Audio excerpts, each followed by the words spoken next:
talkSPORT Sports Update, powered by the Nissan Van Range. Commercial vehicles that go the distance for your business. Search Nissan Vans or head to your local Nissan Van Centre. A very good afternoon. It's exactly 1 o'clock. Here with your sports headlines, I'm Amelia Beltrao. Martin Keown's told White and Jordan he thinks Chelsea's players are now in charge. Not the manager. And it's like they decided a semi-final, they've turned up and they've offered a performance. That's what it looks like, yeah. Whereas the game before, I'm sorry, it was awful to watch. Callum McFarlane could become the latest Chelsea interim to win a major trophy. They play Man City in the FA Cup final live on talkSPORT 2 weeks on Saturday. talkSPORT understands Scott Parker's discussing his future as the Burnley boss with the club's hierarchy. It's after they were relegated. If Parker does leave, it's thought Craig Bellamy could be approached, as well as Steven Gerrard, who's keen to return to the dugout and is no longer contracted to Al Ettifaq. Simon Jordan reckons Stevie G would be lucky to get the job. People will go, oh, it's Steven Gerrard. Yeah, but look at Steven Gerrard's record. I know he did okay at Rangers, but that in of his own right, it has to be qualified, and he didn't do well at Aston Villa, and he didn't do particularly well in Saudi. Now, looking at that relegation battle, Harry Redknapp thinks it's between West Ham and Spurs. Leeds are playing well. Look like they're going to get out of it 40 points. You know, they're almost, I don't know. I mean, Tottenham or West Ham, could they go on a run and win 3 games or whatever? You know, it's going to be a real nail-biter. The injured Xavi Simons is out for the season and will miss the World Cup. And York City's Josh Stones told us he's watched his National League winning goal back at least 15 times. As a group last night, we went to a Chinese restaurant, sat down, had dinner, and we all just watched it and over and over and over, and it just gets better every time. Bit croaky there, love. There's more at talksport.com. talkSPORT News. The Prime Minister has set out plans to crack down on shoplifting, including making the abuse of retail workers a specific crime. And the UK's biggest ever environmental pollution claim reaches the High Court. More with Emma at past. talkSPORT weather with QuickFit. The tyre transfer window is hotting up and we've signed a multi-generational talent with Continental Tyres. Visit quickfit.com and book today. A dry day for all of us, except a little bit of rain in northern Scotland. In the south, warm and bright before clouding over. Heavy showers moving into eastern areas this afternoon. Olivia Moore! And they sent us a picture that made me feel so ashamed. We look like hoarders. Chris Marshall! Yeah, I'm actually recovering from an accident right now. You've landed loose today, haven't you? Yeah, don't shake the arm, Chris, too much. With Danny Boyle, who's like the maddest director ever. He's got so much energy. He's like you.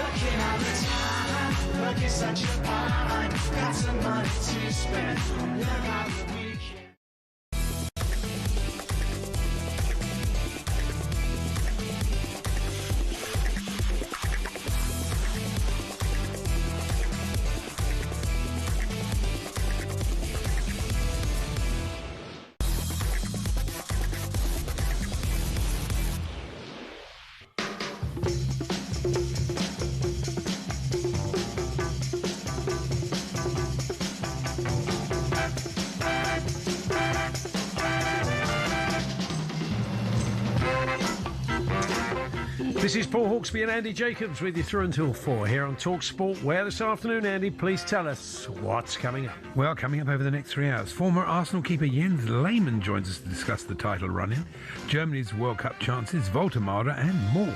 Former Spurs defender and Brighton manager Chris Hughton is with us in the studio, and Welsh club TNS charismatic owner Mike Harris on his new TV documentary. Yeah, it's very entertaining.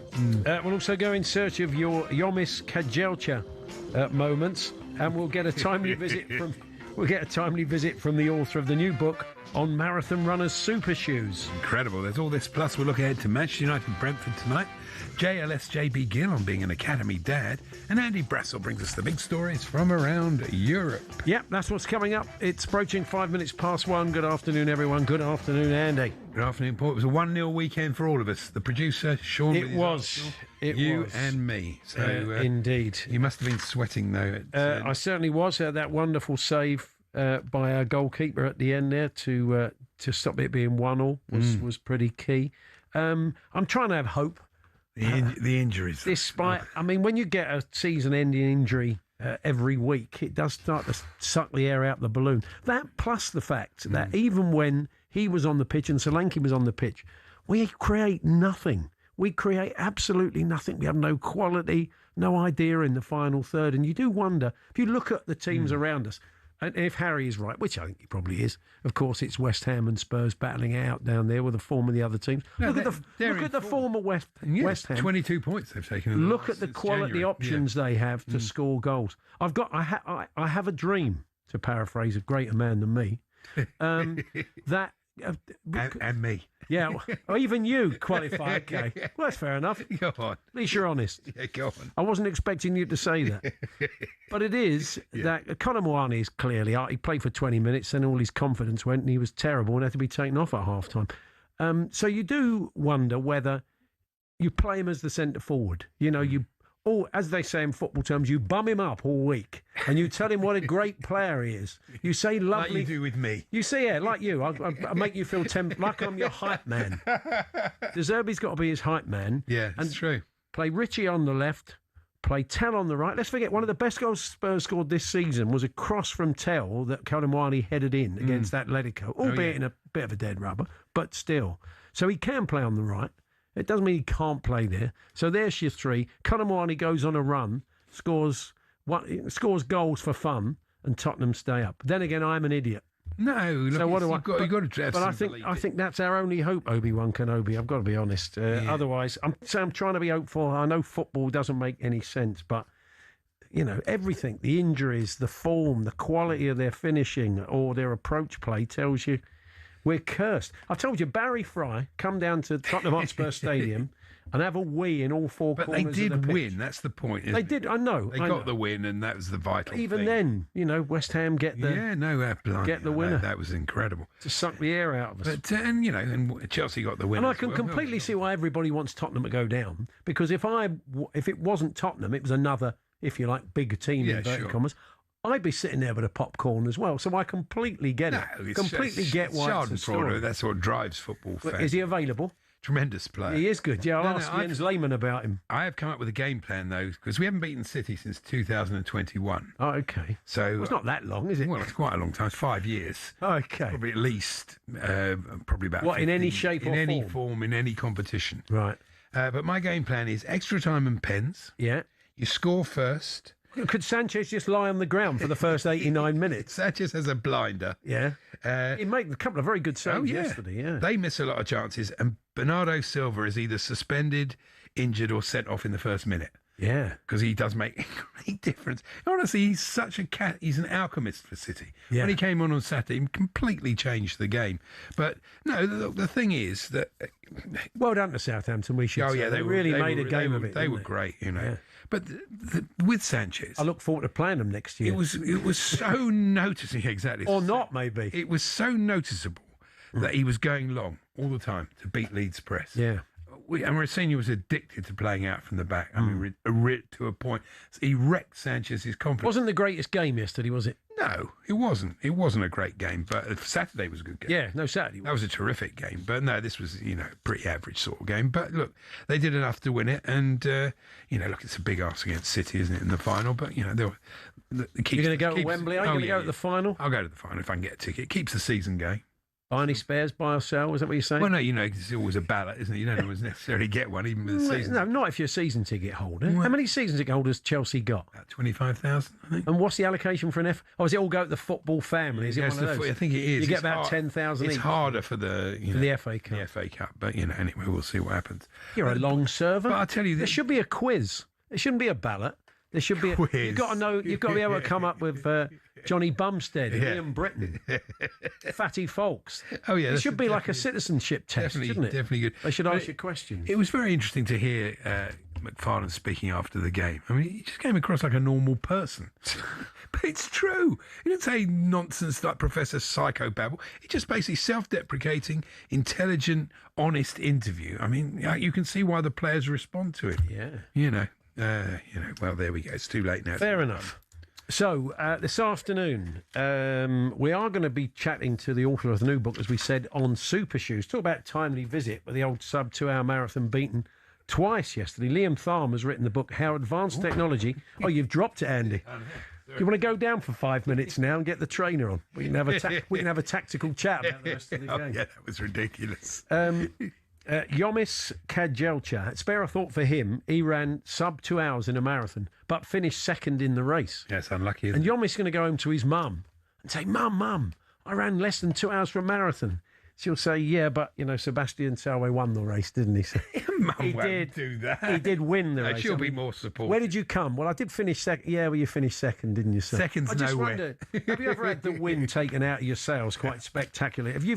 Not necessarily your mum, but we're looking for, sporting or otherwise, wind being taken firmly out of the sail stories this afternoon.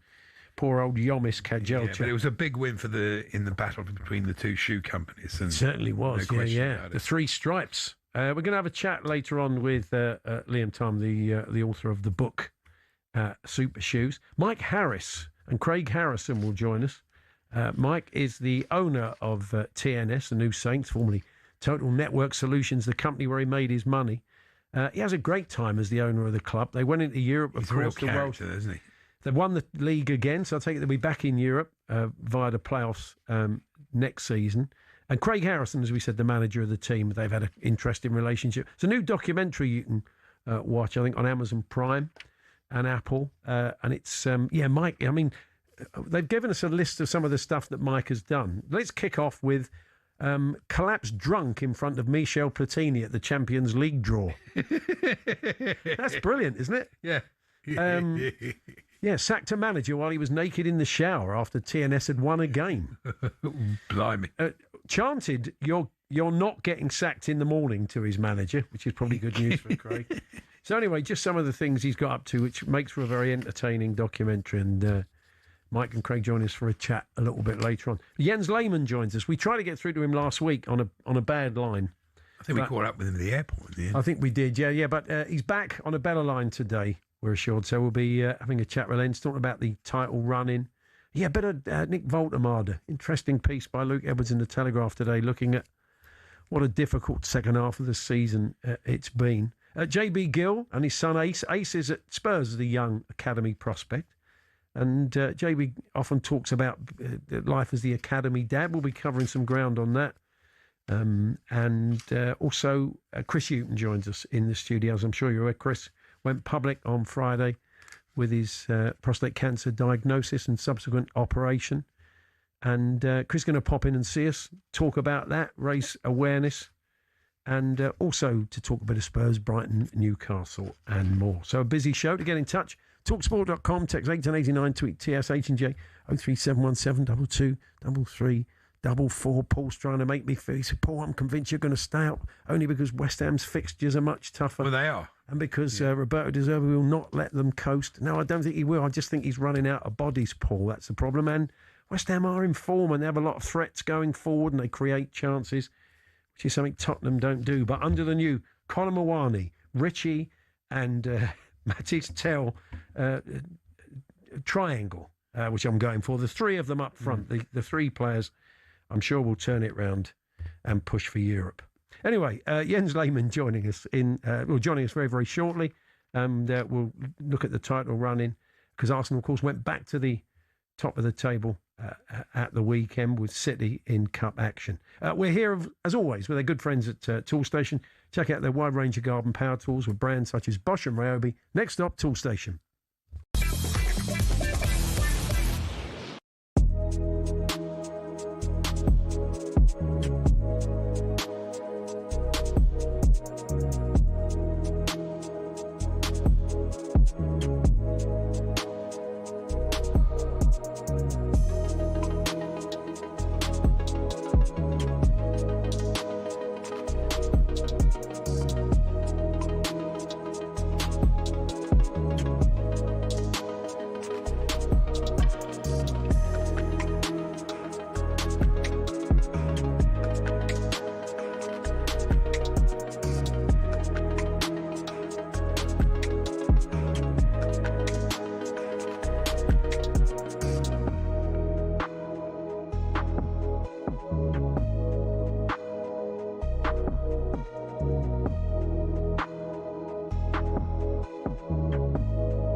talkSPORT's Alex Crook has got some information about Enzo Maresca.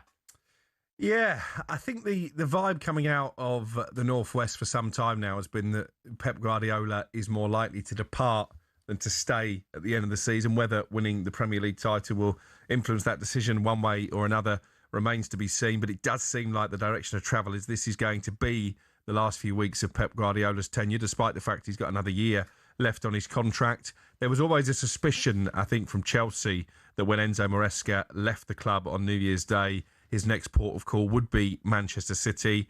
talkSPORT understands Maresca very much the front runner. Should, as expected, Pep Guardiola step down at the end of his trophy-laden tenure at the end of the season. There has been some suggestions that maybe there's still some contractual issues with Chelsea. We're being told by sources close to Maresca that he is free to take another job as soon as this summer. And I've been told by more than one source that high-level talks between Manchester City, their sporting director Hugo Viana, and Maresca have been taking place. Now, that's not to say City want Guardiola to leave now, but of course they have to prepare for that eventuality. So Guardiola likely, we think, to depart at the end of the season, and Enzo Maresca very much the heir apparent. And if that is to happen, what has been the impact on on the Premier League by Pep Guardiola? So, Axberg.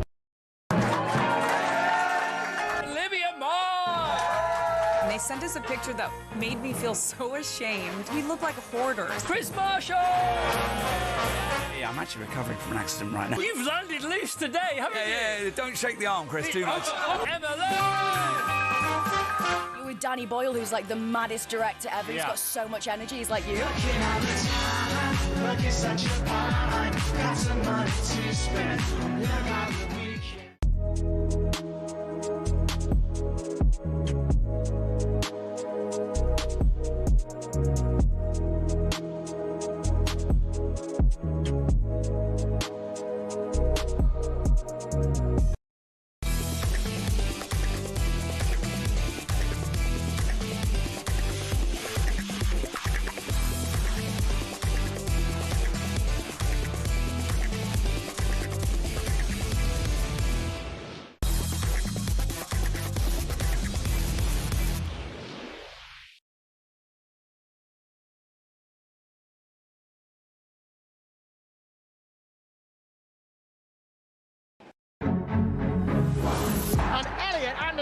Makes it 5-0 Nottingham Forest at the Stadium of Light. Check your passports, Fulham fans, just in case. Fulham 1, Aston Villa 0. It's Alexander Isak. His third Premier League goal for Liverpool and his first since December the 20th. Managed to put the Reds in front in this one. Liverpool 3, Crystal Palace 1. We finally have a goal. Wolves 0, Tottenham 1. João Palhinha from close range. When the Spurs go marching in, that is the noise that is coming from the away fans over there. They know just how big that moment could be in their season. West Ham 2, Everton 1. West Ham only in the bottom 3 for about 3 minutes. Ball played across on the left-hand side, and it was steered home with composure by substitute Callum Wilson. A West Ham survival battle goes on. Eberechi Eze has put Arsenal in front, and it is a wonderful goal. Relief. They've got over the line. A huge 3 points. They are back on the top of the Premier League. It's finished. Arsenal 1, Newcastle 0. Yes, we're going to look back on the weekend's football action with Snickers. Arsenal did go back to the top of the table with City playing Saints in the FA Cup, of course. Joining us now, former Arsenal and Germany keeper. We tried to get a good line to him last week. We think we've got one today. It is Jens Lehmann. Hi, Jens. Hello, everybody. We can hear you loud and clear. That's good. No problems. So, I mean, obviously, psychologically, a good thing to be back at the top of the table. What did you make of the performance by Arsenal at the weekend, Jens? The performance is, at this stage, not that important because after such a run of disappointing results, it was very important for them to get the right result, and they managed to do so. And even at the end, when it was a little bit tight, when they threw everything up front, set pieces with their big guys, they managed to keep a clean sheet, and that's what counts right now. And a great goal, wasn't it? And a variation on they've been criticised for just doing the same corner over and over with a long corner, but this was a different variation and very effective.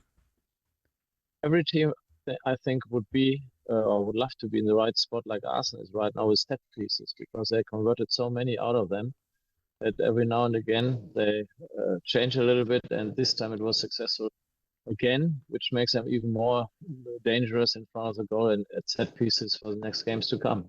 The old school set pieces where they kind of bully keepers and Gabriel generally gets on the end of them. Have you often considered what it would be like to be the opposition keeper when Arsenal are kind of involved in those sorts of set pieces, Jens? Would you have your own plans to stop yourself being blocked off? I experienced that when I was playing, and I think keepers, they're too nice. Most of the keepers, they're too nice. And I think it wouldn't have happened with some of the keepers of my generation, myself as well. So the game would be different now in terms of bullying the keeper, as you rightly put it that way. And sometimes I don't understand, because most of the teams, they don't even know how to defend anymore. They defend set pieces not in the right way with a spatial awareness, with positioning at the post and the box. It has changed, and I think sometimes that the education of the current players and coaches could be a little bit improved in respect of many things, but particularly in defending. The sort of messages you're hearing from Mikel Arteta and the sort of noises coming out of the dressing room and from what you're seeing of Arsenal, are you confident they can go all the way and win this title or not? I was even confident after the defeat at Manchester City, because psychologically that puts one team in a position where they were really happy, like you could see the whole stadium. And Arsenal, they were super angry. And normally when you have to keep up and you reach the point where you level with a team, you actually try to catch for a certain while.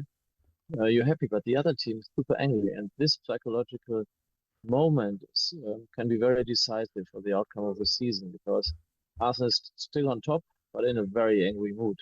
And I think that you're going to see more of that in the next games. It could come down to goal difference. It's interesting. City have got 3 at home, 2 away. Arsenal 2 and 2. And City have got the harder running, but they are playing very well. Yes, one game they're playing well. The next game they're playing not so well. Maybe they drop a point. Maybe Arsenal drops a point. Maybe all of a sudden both losing on the same weekend. And that actually is what it makes exciting. It's because I'm from Germany, and 4 or 5 match days before the end of the season, it's already clear that Bayern Munich wins the league. It's very true. And there's not such a big challenge. So you can be really happy with such an exciting Premier League, not only at the top, but even at the bottom. Bigger challenge for Bayern this week, though, Jens, isn't it, against PSG? For me, this could be the game of 2 games of the season, 2 of the best teams in Europe. I said it when Arsenal was playing Bayern Munich at home in the, I think it was a group stage, that the 2 best teams in the world, probably, because when you're playing the Premier League and the Bundesliga, you may be considered to be the 2 best or some of the 2 best teams in the world. At the time, Arsenal was better. Right now, Bayern Munich could have the momentum because they're not challenged that much. There's no such a big amount of exhaustion at the end of the Bundesliga for Bayern Munich, which could give them the crucial advantage towards the other teams. I think under Pep there was that period when they'd walked the Bundesliga again and they were comfortably home and hosed, and they got to the final stages of the Champions League, Jens, and they were kind of competitively undercooked. You kind of felt they'd lost that bit of intensity because they'd not really had to have it in the league, but you don't see that being repeated this time. I didn't say that I don't see that, but it's a good point of yours. Because I only said that exhaustion is something different to intensity. And the intensity of the Premier League is second to none. And for example, I was talking to some guys from Bayern Munich when they've lost against Arsenal, and themselves they said that the intensity, they were not used to the level of intensity. So we have exhaustion on one side and intensity as an advantage for English teams on the other side. Yeah. And whichever will win will obviously dominate the outcome of the Champions League. I mean, I know exactly what you mean. And you do then wonder if, let's say Arsenal do get through Atletico and they find themselves in the final against either PSG or Bayern. Do you think that intensity could come into play? I hope so.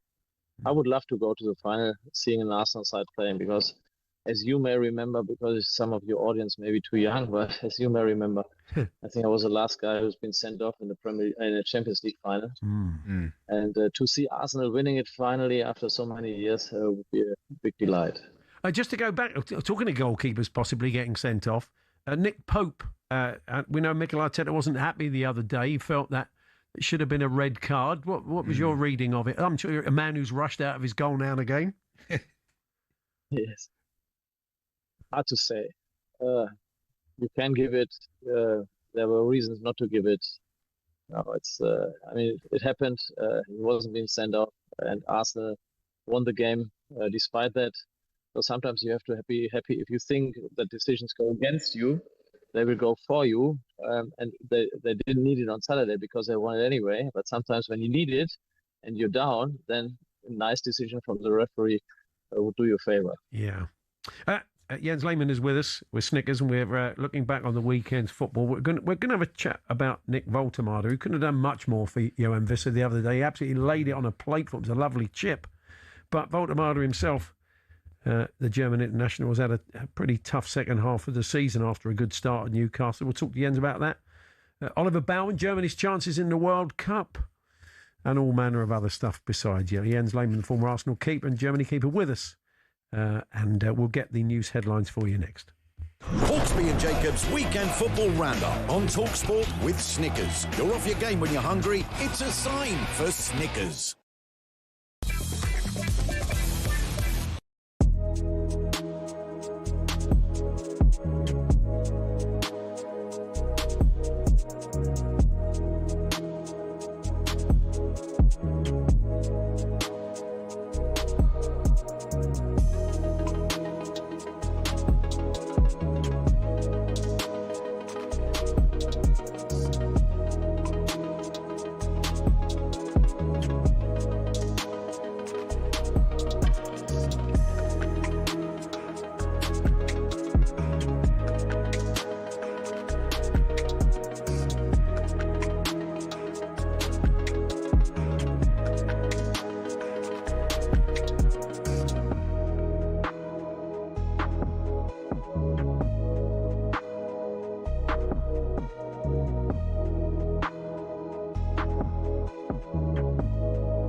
Darren Bent at his Sound Drive show earlier suggested a left field option. I would go for someone in that type of concept that Jill Scott's talking about. Yeah. I would go for like Igor Thiago from Brentford. He's been above and beyond. He has been unbelievable. How many goals has he got? I think he's second on the Premier League list. He's got 21. I think he's second. Yeah, he's the first Brentford player to go to 21 Premier League goals, because Ivan Toney at 20, Visser at 20, and Mbeumo at 20. Unbelievable. Do you know what I mean? And Brentford are now on the cusp of Europe. I know they're 9th right now, but if you look at where they are in the table, I mean, they're only, 2 points over 6th. Igor Thiago, yeah, he's had a great season. Yes, he has. He has, and fair play to the lad. He's got himself in the Brazil squad, and he's a good player. Yep. Is that what we're talking about, though? Brentford player getting a player of the season? No, I can't agree with Benty, but he has done unbelievably well, and he's a bit of a throwback.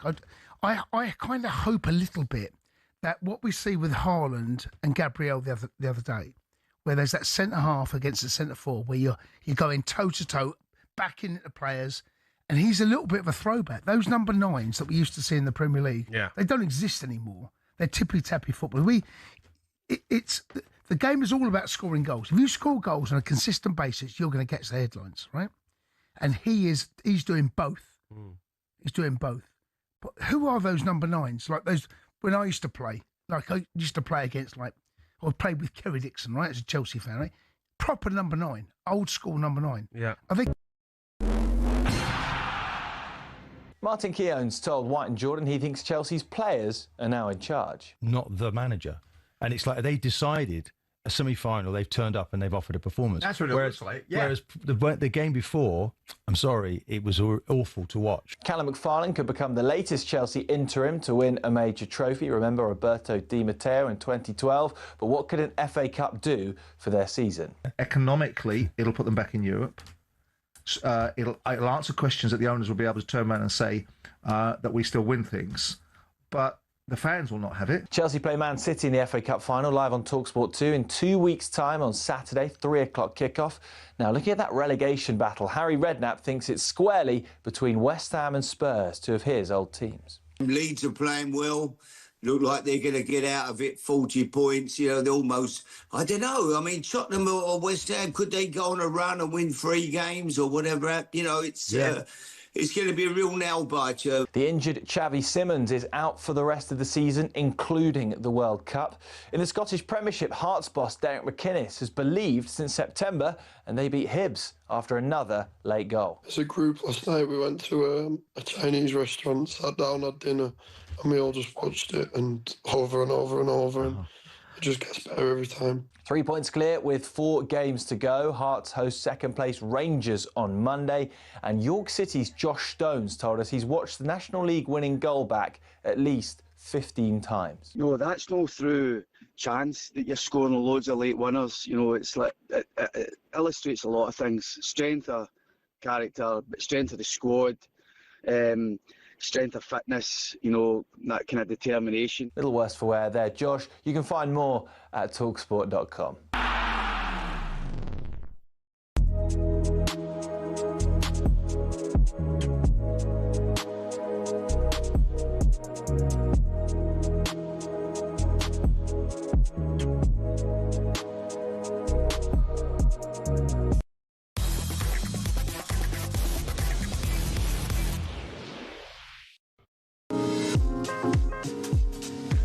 For Arsenal, Germany keeper Jens Lehmann is with us for Snickers today. We're looking back on some of the talking points from the weekend's football. We're going to come on to Germany's World Cup chances and more shortly. Before that, Jens, we were just chatting off air, myself and Andy, and realised there was 2 other incidents involving keepers at the weekend we'd like your thoughts on.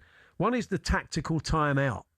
It's become quite fashionable when a coach wants to have a chat with some of the players for the goalkeeper suddenly to sit down. And to shift momentum as well. Yes, in a way that with an outfield player, you just insist they ease off the pitch. It's always a lot harder with a keeper. I mean, is that something you're seeing a lot of globally? What do you make of that? I think it's all right, but the rule is like that, so that you can do it. That's it in brief. I mean, I don't think the fans see it that yeah, way. I mean, that's a professional way of looking at it. When Robert Sanchez did it yesterday, and just again, they were building a bit of momentum. Leeds, he sort of sat down. You could see how upset the Leeds players were, and then they immediately went over to the coaches and started chatting to them. Do you think? Would you like to see? I mean, as a goalkeeper, probably not, but would you like to see a change of the laws around that, or an alternative? Yes, I would like it, because at the end of the game, as you said, the momentum is there, and people want to see that. It's a part of entertainment. And all of a sudden, the keeper goes down for whatever reason. I think that the rule needs to probably be amended, that if he does it twice, he needs to go out, and there need to be a substitute. It's difficult, isn't it? Yeah, there are lots of solutions. Yeah, it's difficult, but it's at the end of the day, the keeper should be protected in different ways, but not in that way. No. He wastes time. And to be honest, I wasted time sometimes, but never. The older I got, the older I got, the more I was feeling bad about it, and I didn't really do it anymore. It's hard for the referees, though. They can't prove that the player isn't injured. It's difficult, isn't it? You know he isn't, but yeah, it's hard. Yes. Maybe if you see him making a great save immediately after, you have to give him a yellow card. Definitely. There's been a great save. Plenty of That's those. true. That's not a bad idea. The other incident was in the Liverpool Palace game where Freddie Woodman had an injury, wasn't able to get up. The referee didn't whistle. Daniel Munoz of Palace put the ball into the net. And Can't blame him, can you? Liverpool were very upset. And especially Arne Slot, who was raging after the game. I mean, what again, as a keeper, what was your take on that? Well, yeah, just play, because if he's injured, it's a little bit of luck, unless he got injured by bad tackle from your own side. But if he goes down for whatever reason, play on, because it's not your problem. It's the opposition's problem, and I bet that Liverpool had some moments where they didn't stop the game immediately after they saw that somebody from the opposition side went down. Yeah. It's as we say, it's different for goalkeepers, isn't it? We seem to cut goalkeepers a fair bit of slack, and you would expect a game to be there was a very interesting incident in the semi-final yesterday. Caicedo got injured with a quite horrible tackle. He had to go off. Yeah. You think, why should he have to go off for 30 seconds? He was fouled. I didn't understand that. They often think, though, the idea that the player that committed the foul should go off the pitch as well. Something should happen. It's not right. Yes, me as well. Me as well. They bet, You agree with that, Jens, yeah? Yes. It's a punishment, an immediate punishment. And so the player who's off because he fouled should hope that the guy can come on again. And if not, he has to wait there until somebody else is coming on. We're rewriting the laws today, aren't we? Well, these are all good ideas. They are good ideas. I will tell my former boss Arsene. Yeah, he's right. responsible for all the changes, and I think he's thinking about, or I guess he's thinking about such things I'm sure as well. They can't wait to do that in the Canadian second division. Yeah, the Canadian second division are enjoying his daylight offsides at the moment, aren't they? So maybe we can introduce this one. Players why's being called daylight? Well, I don't know. You're going to have to get him to explain it to you. There are people that love it and others that aren't quite sure. But you've got his ear, Jens. We'll leave you to chat to him about that. I will tell you next time then. Yes. Good. Thank you very much. Now, Nick Voltemade had a good start with Newcastle. Up, bit of a cult hero. Things were going well. He was scoring goals. But I think it's fair to say, I don't think he's scored since December, has he? His performances have really fallen off a cliff. Not great timing for Germany in the World Cup. I mean, are you surprised? What was your expectations of him when he signed for Newcastle? He over exceeded my actual expectation at the beginning of the season, because normally when you come to the Premier League from a league where the football is being played a little bit slower, then you need to take time to adjust, and it normally takes 3 to 4 or 5 months. And so he did really well at the beginning. And probably has to recover from that a little bit, because he's still a young guy, and we don't know his physical details. So it may come, it's made down to that. In terms of Germany, I hope that he's getting better, obviously. But for a young player, I think it's quite normal that you cannot have this level of presence and good performances throughout your first Premier League season. He is frustrating the Newcastle fans, I think it's fair to say. So, but would you say then, sort of persevere? You still think there's a good player in there, and he'll come good again? Yeah, there's a very good player, considering his size. Technically, he's gifted, and he's got a fantastic presence in the box, and he will come. I think sometimes for a striker in his position, you need to be waiting for good assists and good deliveries. It's not only down to yourself. He reminds me a bit of he's not left-footed, but a bit like always on your teammates. Yeah. He reminds me a bit of Havertz. Havertz has become a much better player. But that same thing of, is he a striker? Is he a number 10? What actually is he? And that's a bit like Voltemade, I think. He's probably both, but if they play together, we may have the biggest attack in the world. If not, probably not the best, but the biggest. Yeah. That's true. Let's talk about Florian Wirtz. So that was a lovely finish the other day. Again, he's had a pretty tough old season. Yeah, he's got better though. As it's gone on, he's definitely improved. You can see him adjusting as time goes on. And probably does go back to what you were saying. That intensity in the Premier League catches players out. And a lot of them, he was very upfront about it when he first got to Liverpool. It's like, there's no let-up, is there, in the Premier League? Week after week, there's no easy games, and they're played at such intensity that it was probably bound to take him a while to get up to speed. I suppose it was the fee that they paid, which meant the expectations were higher. There's another thing which comes into a player's head, because when you come from a team where the level of tactical and educational work is not as high, because I could see that last season at Leverkusen, and all of a sudden you come to a top team who was champion of England the season before, there are a lot of things to learn about. And so the physical demands are there, then the different training, because the Premier League training is different to the Bundesliga. And then the things you have to bear in mind and you're learning which stresses you on top of the physical demands. So that it's a summary of three important issues which you have to chew as a young player. And as a young player, you didn't have the experience, so your eyes and your brain needs to absorb that. And that's normal, that you cannot take all three of them at once and perform fantastically, unless you're Messi or Maradona. But they're fairly few and far between. So let's talk about Germany in the World Cup. The last two World Cups, I think it's fair to say, have been pretty disappointing after winning in 2014. Are you a bit more hopeful for this one? We are always hopeful, but if you put it realistically, we're lacking some world class in certain positions. And what we always think as Germans, we can win the World Cup. And the young coach, he said it after a defeat in the European competition 2 years ago. It's always, it's always a mistake to put that nice thought in your head previously ahead of a tournament. And that's the first mistake. On top of it, we cannot really say that we have the best team around. And if you don't have the best team around, you need to be organized the best if you want to win it. Because that's always our expectation, that we can win the World Cup again. And we are a tournament team, which we weren't for the last 12 years. Because after the World Cup in 2014, we always got knocked out. Sometimes in the group stages, sometimes in the quarterfinals. And this time I cannot see that we're going to win it. But in a World Cup, sometimes it's 7 games only. Everything can happen. You may have a nice draw, or you have a weak team, and all of a sudden you're in the final. But realistically, we will not get there. You played Curaçao in the opening game, which I would imagine you'll come through that. It's we have a saying over here, you probably heard it a million times when you were playing here at Arsenal. Never write off the Germans, we say, simply because of the reasons you just said. Just they can be playing really badly going into a tournament, and that they turn up at the tournament and they find a way, don't they? That's always been a sort of trait of German football. That's a psychological advantage, because we know it and the opposition knows it, and that plays in our favour.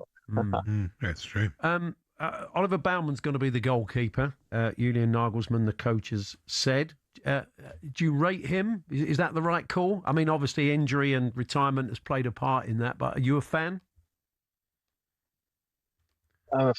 He's a good guy. He's probably the most consistent guy in the, I don't know if even in the history of Bundesliga, but he literally plays every game since 10, 12, 13 years, which speaks for him. He's a good footballer. Unfortunately, he's missing his challenges in Champions League, on Champions League level. And recently he got too many goals. But the generation today, for example, they've never learned to coach, to organize. And that happened actually as well with Manuel Neuer, because even with Manuel, we got knocked out, as I said before, the group stages or in the quarterfinals. And that's a big disadvantage of German football right now. Before, we were organized better, and there was a better way of kind of disputing inside the team. That goes for most of the team, that they're not used to dispute with each other, because everybody's doing so well in football, so they don't need to confront each other. On top of it comes the new way of communicating. What we are doing here by video or by not talking, but sending text messages. Unfortunately, you can't send a text message on a football pitch. Going back to Oliver Baumann, I was a goalkeeper and I didn't take part in the game for probably 97, 98% in terms of touching or defending, but I was taking part in watching and organizing. And that's what they haven't learned. And that's the biggest challenge for all of them. And just finally, Julian Nagelsmann, the coach, is being linked to club jobs. He's been linked to Chelsea. There could be other opportunities for him in the Premier League or beyond. I mean, do you see this? Do you see him leaving? I mean, Joachim Löw stayed for many years, but do you see Nagelsmann being there after the World Cup? Well, if he performs not really well, I think he must be exchanged. Yeah, that's for sure, because we have a different expectation. And Chelsea was so unfortunate with their appointments of recent coaches that they can try Nagelsmann. Yeah. Well, look, just note that one down as well. Players to have mobile phones to text each other during the match, and run that past Arsene as well when you see him. Jens, it's been a pleasure. Thanks for joining us, and maybe we'll catch up with you before the World Cup. Take care. Have a nice day. Bye-bye. Here we are. This Jens Lehmann, the former Arsenal and Germany keeper, looking back on the weekend's Premier League action with Snickers. You look like you were speaking just from David Sullivan's ballroom. I think he was. I don't want to talk about David Sullivan's ballroom. No, perhaps not. In those velvet suits. So, no, it did. It looked quite a swanky hotel, doesn't it? Does he ever go home? We spoke to him last week in the airport. He goes from hotel to hotel to airport, back to the hotel again. What a life, Andy. Oh, what a life. Yeah. And that was lovely to talk to him. He was good. Some interesting takes on it. So, any thoughts on that? TalkSport.com, text 81089, tweet TSH&J. We are asking about your Yomis. Sorry, I said it right. Yomif. That's right, isn't it? Yomif. Oh, no, Yomis. That's it. I do apologise. Is it Yomis? I do struggle with those Ethiopian names. Or is he Kenyan? Let's just move on. Kajelcha. He's the man who ran a marathon in sub 2 hours and finished second. So we think he's gone home to his old mum. Says, Mum, I've run sub 2 hours. And she said, yeah, but you finished second, didn't you? No mum's going to do that. Where's it gone? There was a message from one of the listeners. Where's it gone here? We still got that one.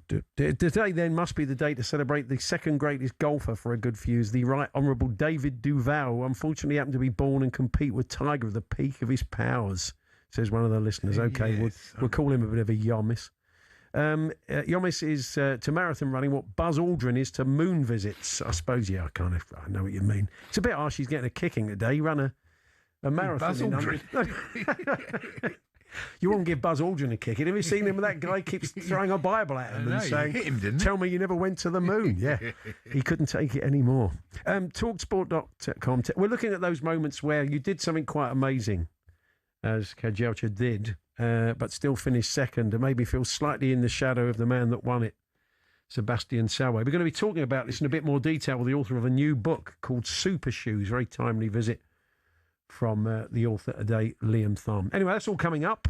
It is Paul Hawksbee and Andy Jacobs here on TalkSport with their good friends at Toolstation. Get your toolbox essentials this spring with big savings on screws and fixings.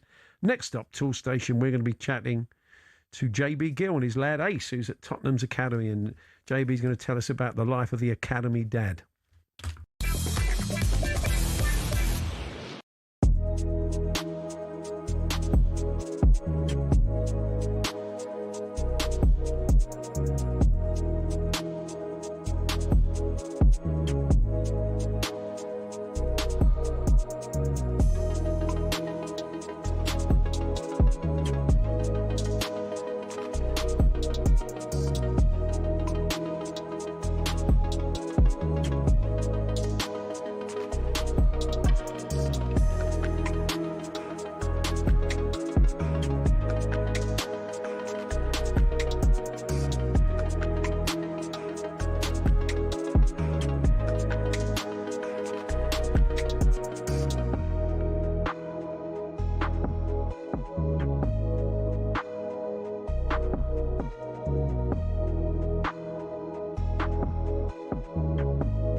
You found the mask?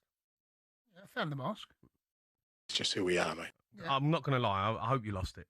Why? What do you mean, why? Mate, do you know, it's half hot in here. And I can't... So you don't realise what it's like. I've had Arteta on. I'm going to have to take this off, mate. Well, I can't. No? You what?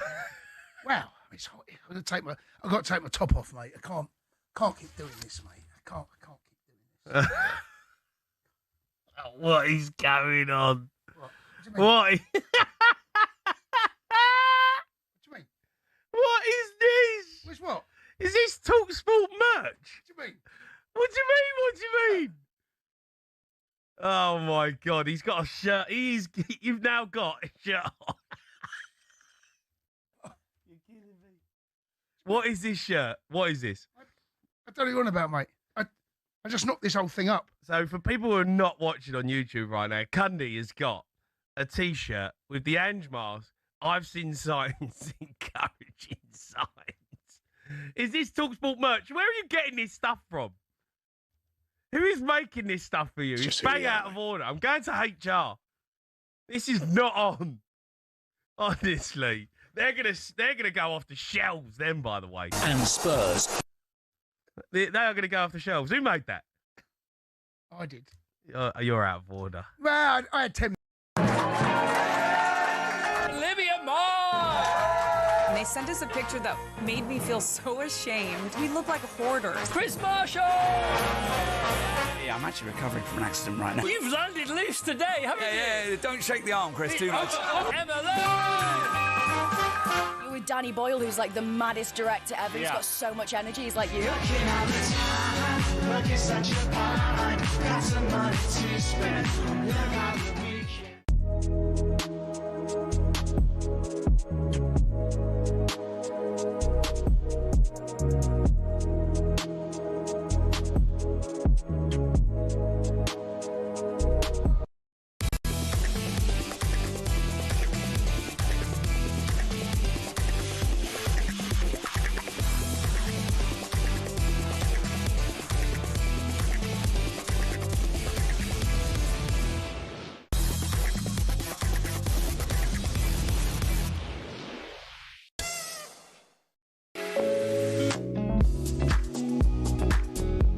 A little bit of news. Turki Al-Sheikh, the boxing supremo from Saudi, has just tweeted to my friends in Great Britain, "It's happening. It's signed." Now, fairly cryptic to an extent. We take it he doesn't mean Dillian White. I doubt if he's looking at his next big fight. But no, he's obviously talking about AJ versus Tyson Fury. Etta James comes to mind, really. That great song, At Last. At Last, that's I mean, right. God, we've waited so long for this fight. So not White Chisora 3, that's our guess. It probably is the fight between Tyson Fury and Anthony Joshua later this year, probably in Saudi. We don't know, we're just guessing. With his ear to the ground and looking into it as we speak. They'll get 2 out of it, probably 3 if it's 1-1 after the first. They'll be in their 80s by then, long white beards. Anyway, Spencer Oliver's going to join us just after 2 and clear that up for us. But anyway, on to somebody we spoke to in the studio a little while ago from JLS, JB Gill. His lad Ace is at Spurs at the academy there, and he's often spoken and written about being an academy dad. And JB and Ace join us now. Good afternoon, guys. Hey, fellas, how you doing? Yeah, we're good. Good to see you. I'll tell you what, before we talk a bit of football, you're looking to put fruit and veg back onto kids' plates, which is... no mean task, is it, these days? Tell us more.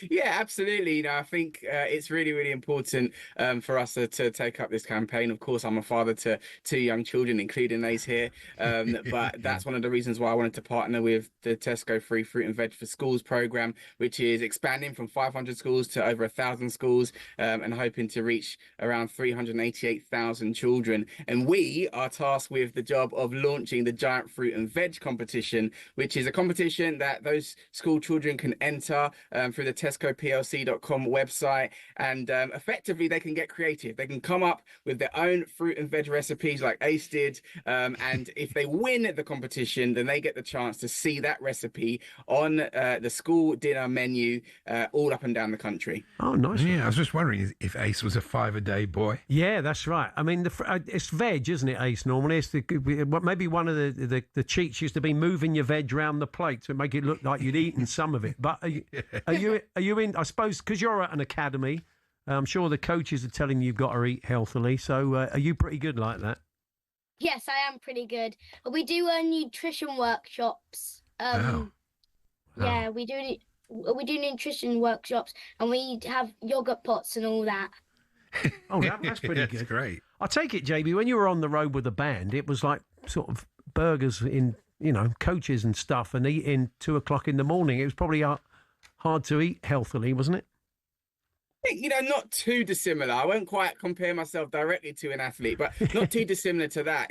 Because you're so active, you're burning a lot of energy. To an extent, doesn't matter so much what you eat, but in order for you to do anything physical, you've got to fuel your body. You've got to fuel it right, and I think that's a message that a lot of the academies and a lot of the sports teams are teaching children from as young as 7, 8, 9, and it's definitely something that I've always been an advocate for growing up. And obviously in my early days with JLS as well, if you eat right, if you eat well, then your body's going to be fueled and be able to do the job where you're traveling around the world and, on stages, like you say, doing lots of late nights and so on. And, I think ultimately that's why this challenge is so brilliant, because you're encouraging the next generation of children to be creative, to establish that connection with where their food comes from, and to take pride in that. 75%, almost 75% of parents think that if children get to choose the fruit and veg that they have, then they'll actually eat it. And I think that's half the battle. Yeah, so I'm sure that is the case.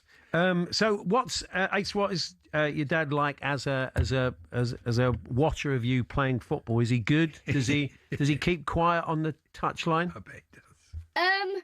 Well, I wouldn't say he keeps quiet on the touchline, but he is a good dad and he gives me good tips. Right, okay. I suppose they frown on that. They probably don't like you sort of shouting stuff out, the coaches.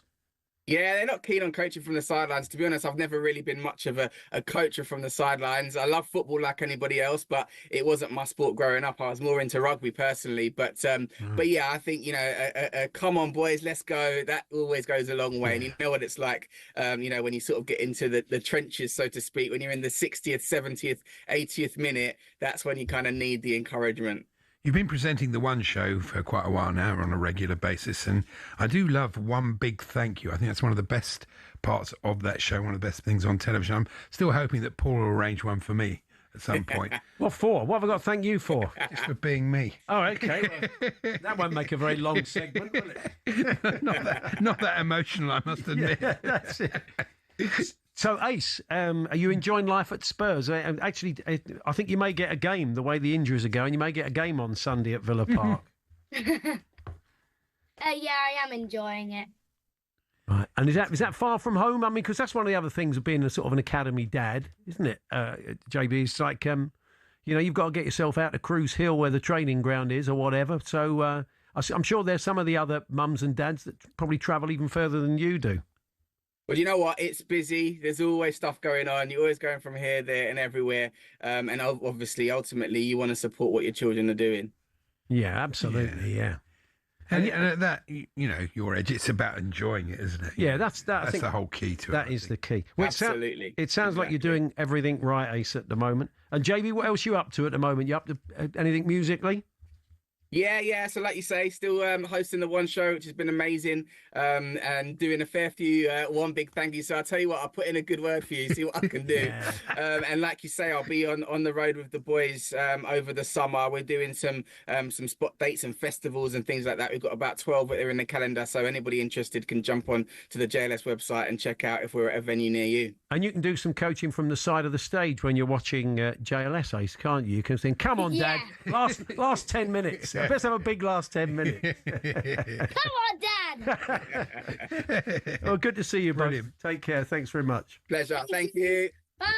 There we are. There's JB Gill and good kid. His lad Ace. And who's, good chance he'll get 10 minutes, I think. On Sunday night. Although the thing is, the game would be well past his bedtime. It's 7 o'clock Sunday kickoff. Oh, is it? One of them. Well, it's bank holiday. No, it's not that. It's also Villa. Villa are playing in their midweek. That's your hope, really. I mean, that game does come between what is going to be two momentous games against Forest. Sure. It gives Spurs a little bit of a chance. And obviously it's not an easy. Patronising me now? No, I'm not because it could. It's difficult. It's looking bad. I wouldn't say anything but that. No, the injuries don't help. That's the thing. Don't help. Man, I've never known anything like it. They're ever. Big hindrance. Barry Fry, come on. We'll see you. We'll see you at the Leeds game. All four corners of the pitch. It's the only thing that's actually going to work. So, just to remind you, Turkey Al-Sheikh says, cryptically, but we're guessing, he's talking about AJ Fury finally being on at the end of the year. Spencer Oliver's going to join us to explore that in a little bit more detail. Next, Chris Hughton will be with us in the final hour of the show in the studio. and lots more besides between now and 4. We'll get the sports headlines next.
Cole Palmer, he hasn't turned up all season.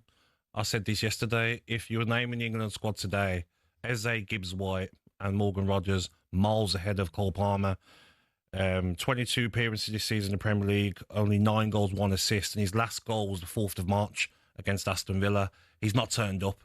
And when there's a game where a manager needs one of his top players against Brighton, he's in the stands. What did the physio who picked the team under Maresca say?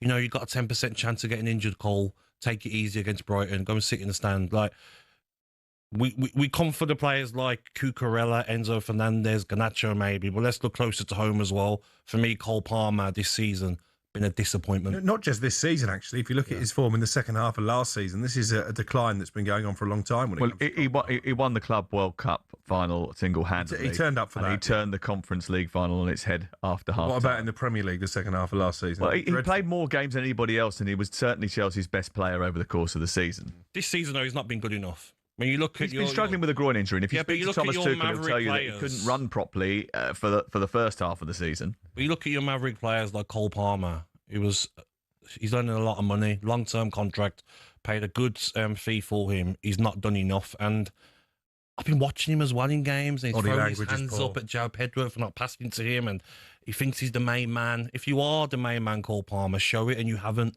Cole Palmer and Phil.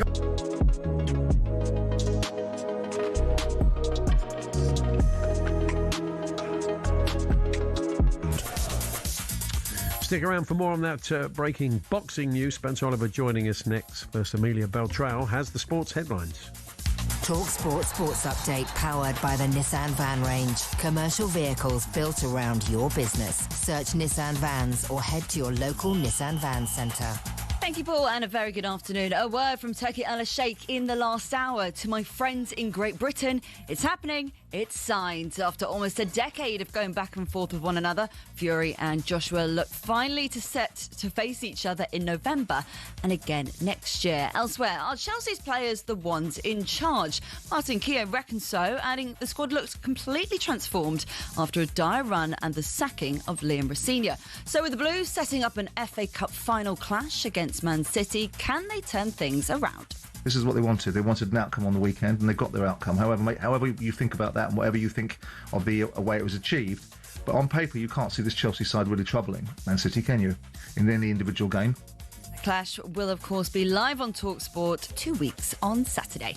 talkSPORT understands Scott Parker's future at Burnley is in the balance following their relegation. If Parker does leave the club could turn to Wales boss Craig Bellamy or Steven Gerrard, who's now tax-exempt from his time in Saudi Arabia. Martin Keown thinks the Liverpool legend would actually be a good appointment. I don't think Gerrard is over yet as a manager. You can see that he would have matured and learnt a lot from his experiences he's been a part of. And the parachute payments give Burnley, they'd be first in the door, won't they, for most players, and they'd be able to hold on to one or two. And former Team GB athlete Ewan Thomas reckons Sebastian Sawe's marathon world record is better than Usain Bolt's 100 metres in 9.58 seconds. Sawe ran the London Marathon in under 2 hours. Half marathon in an hour, and then he did a negative split. He came home in the second half marathon in 59:30. I mean, it's unbelievable. I saw someone on social media attempt it on a treadmill this morning. They put on his pace for the whole marathon, and the guy lasted for 40 seconds and fell off. There's more at talksport.com. talkSPORT News. There have been minor adjustments to the King's schedule after Saturday's shooting in Washington, D.C. and the UK's largest domestic environmental claims begun at the High Court. More with them at past. talkSPORT weather with QuickFit, where we've got a wider range of premium tyres than Britain has rainy days. Visit your local centre or book at quickfit.com today. A dry day for most of us, except for a little bit of rain in northern Scotland. In the south, warm and bright before clouding over and some heavy showers moving into the east this afternoon.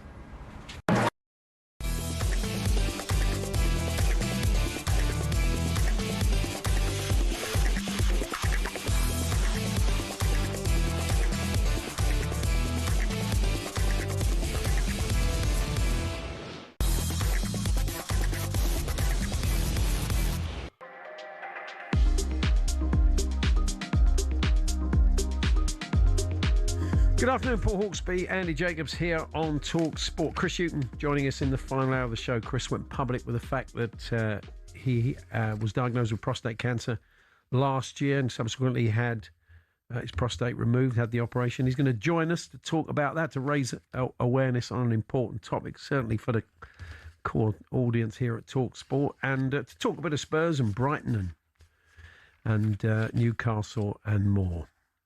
But before that, as we said, big breaking news in the world of boxing.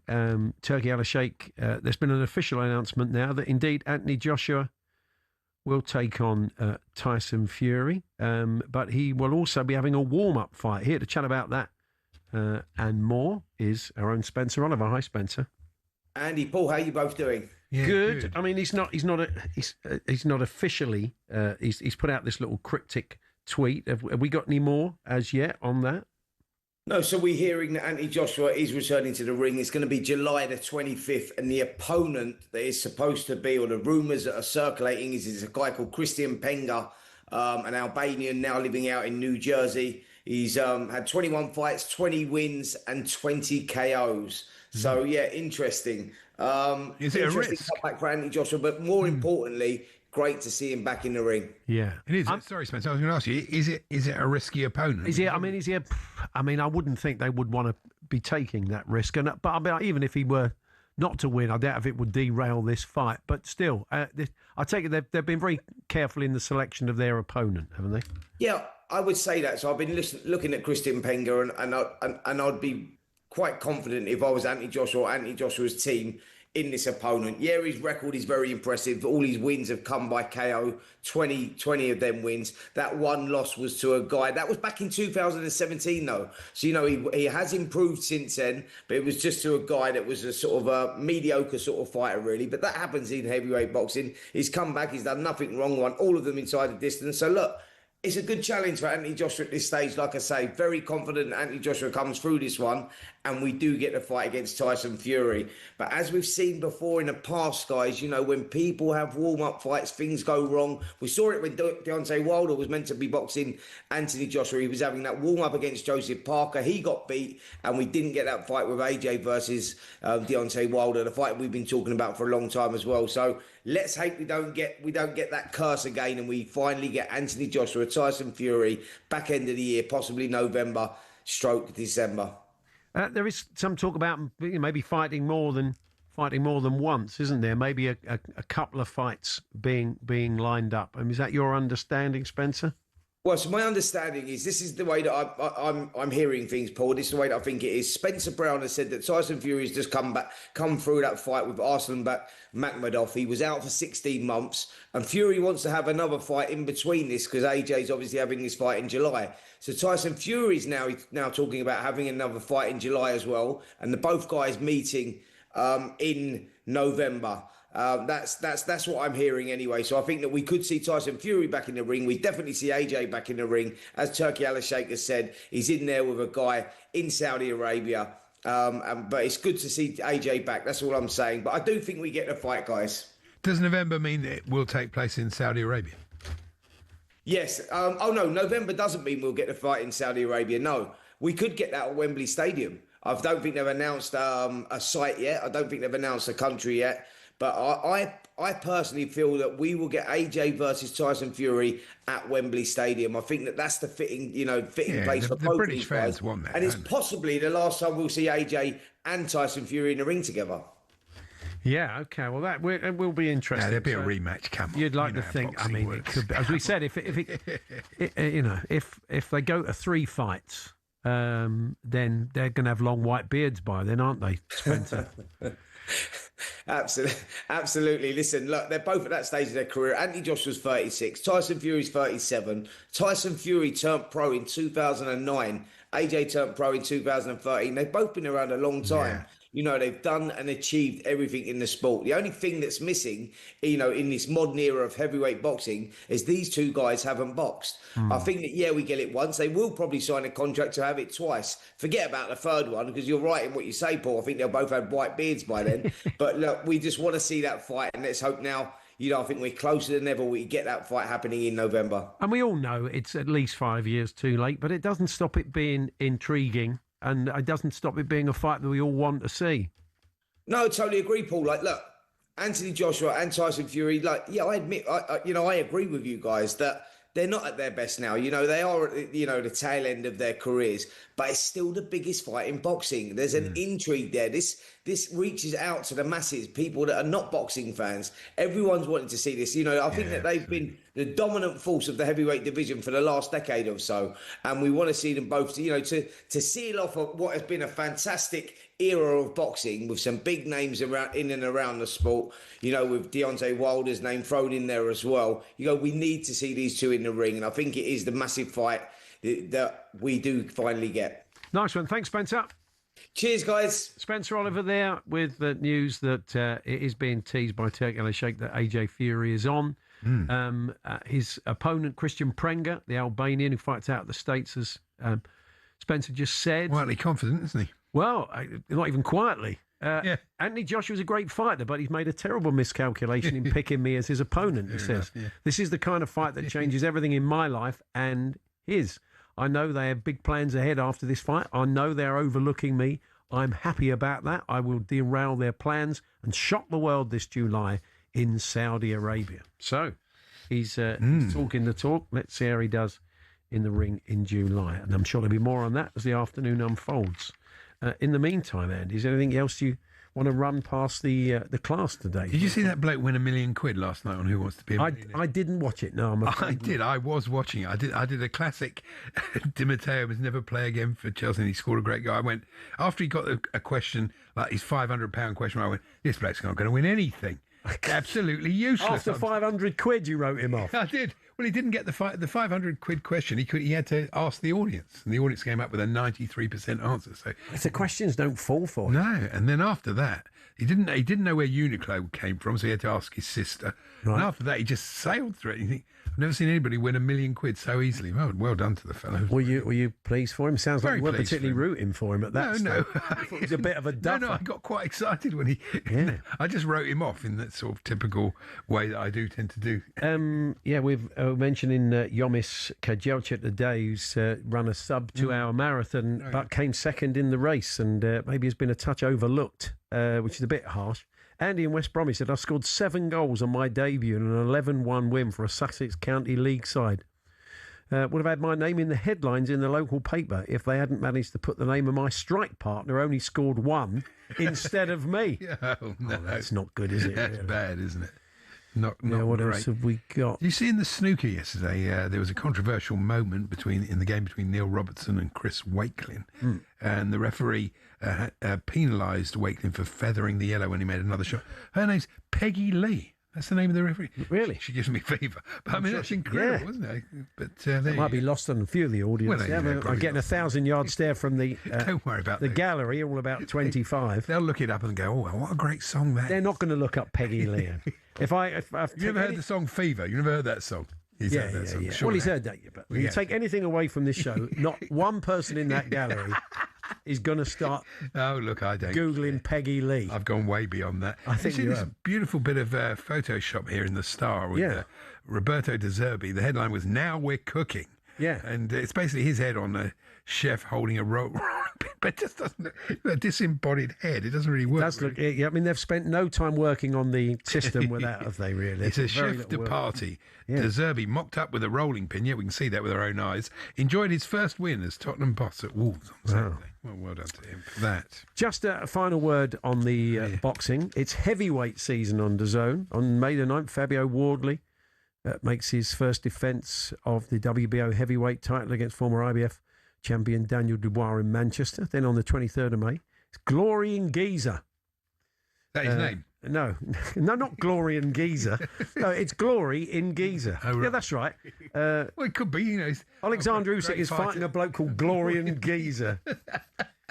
He's fighting, of course. It was a big fella who was in the studio a little while ago with Jim and Rico Verhoeven, the kickboxer. Oh, yes. He's taken another one of those freak shows. The WBC heavyweight title is up for grabs. You can join DAZN Ultimate now and get 12 plus pay-per-views a year, including Wardley, Dubois and Usyk, Rico, at no extra cost. So still to come this afternoon. Chris Hughton with us in the studio. We're looking at the world of super shoes very timely after the marathon yesterday. Liam Time will be with us. And Andy Brassel was going to guide us around Europe next. Some of the big stories from the weekend's football, including a goalkeeper going absolutely nuts in Spain. Shocking scenes. I'm sure you've seen them on social media. And the head of the referees suspending himself. That and a whole lot more besides with Andy next. We're here with Tool Station. Get your toolbox essentials this spring. Big savings on screws and fixings. Next stop, Tool Station. Boxing updates on talkSPORT with DAZN, the global home of boxing. Sign up now at dazn.com/boxing.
I've been saying this all season. They don't want to get rid of Arne Slot. Other media outlets are now reporting that he's going to stay come what may, particularly as they look like they're going to get what you've been saying all along. Yeah, but what I was going to say, when you've got this much upheaval, do you really want to add a change of manager into the mix as well? Particularly when you've got a manager who did win the Premier League last year. Well, he's not useless, is he, Arne Slot? I think he deserves another go at it. But when he comes out and says we need to sell players, I don't think that's right, is it? That's always been the Liverpool way. These are not owners who... FSG don't spend loads of money. They don't just lavish loads of cash. Who in that squad, though, is going to bring in a lot of money? Who's going to bring in a lot of money? Jones will bring you 20 million quid. Okay, who else? Alexis McAllister, potentially. Not had a great season. Bit of interest from Real Madrid, I'm hearing. Alisson, did they cash in on Alisson? Well, he spoke about him today, actually, and he said that he doesn't respond to rumours. I think he'll stay. Do you? Yeah. Well, Mamardashvili's not proved himself to be ready yet. No, not quite yet. Let's just say that. 03717223344. By the way, Arne Slot staying. He had said it. He said all along. Yep, months. Yep. Done. See, that's proper. On the podcast. What's the podcast? Premier League All Access. If you just have a look towards your left-hand side, if you're watching on YouTube and Facebook. Oh, look at that for a plug. You can see the QR code. Just give it a little scan and you'll be able to listen to that when we finish here today. Is that the first plug we've ever had for our own podcast? That's on there every week. Is it? Every week. I don't look at myself on the camera. I look at you guys. I'm engaging. Yeah. You don't. You look at your phone or your laptop most of the time. That's your, you know your stuff, Crookie. You do. Yeah, okay. You look at top journalist.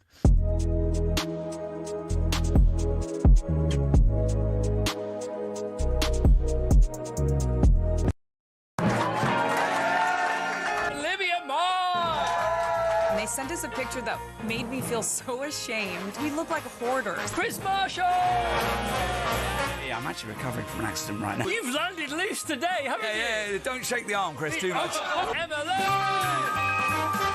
with Danny Boyle, who's like the maddest director ever. He's got so much energy. He's like you.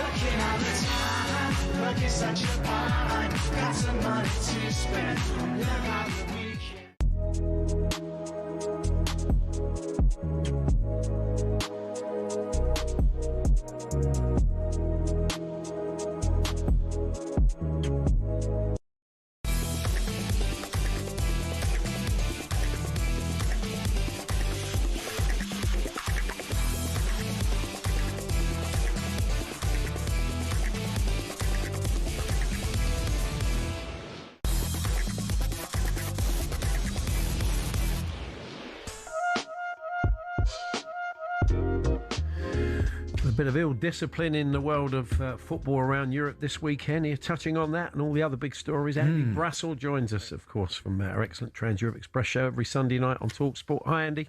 Good afternoon, you guys. How are you? Good, thanks. Yeah, I was a bit shocked and stunned in running as Bayern were 3-0 down to Mainz in that game. But then, you know, Bayern being Bayern, I wasn't altogether completely shocked that they came back to win it 4-3. Yeah, and I guess looking at the numbers and looking at history, we should be more shocked. This is only the second time they've come back from 3-0 down. The previous one was in September 1976, away to Bochum, where they were 3-0 down and they won 6-5. Uli Hoeneß scored the winner in that one, just in case you wondered, and Karl-Heinz Rummenigge also scored in that game. But it was funny because they're 3-0 down. A couple of days before they've got the biggest match of their season away at PSG. They've made heavy rotations, of course. They changed 8 from the team that beat Bayer Leverkusen in the Pokal semi-final on Wednesday to take them to their first cup final since 2020. You think, you just let it go, wouldn't you?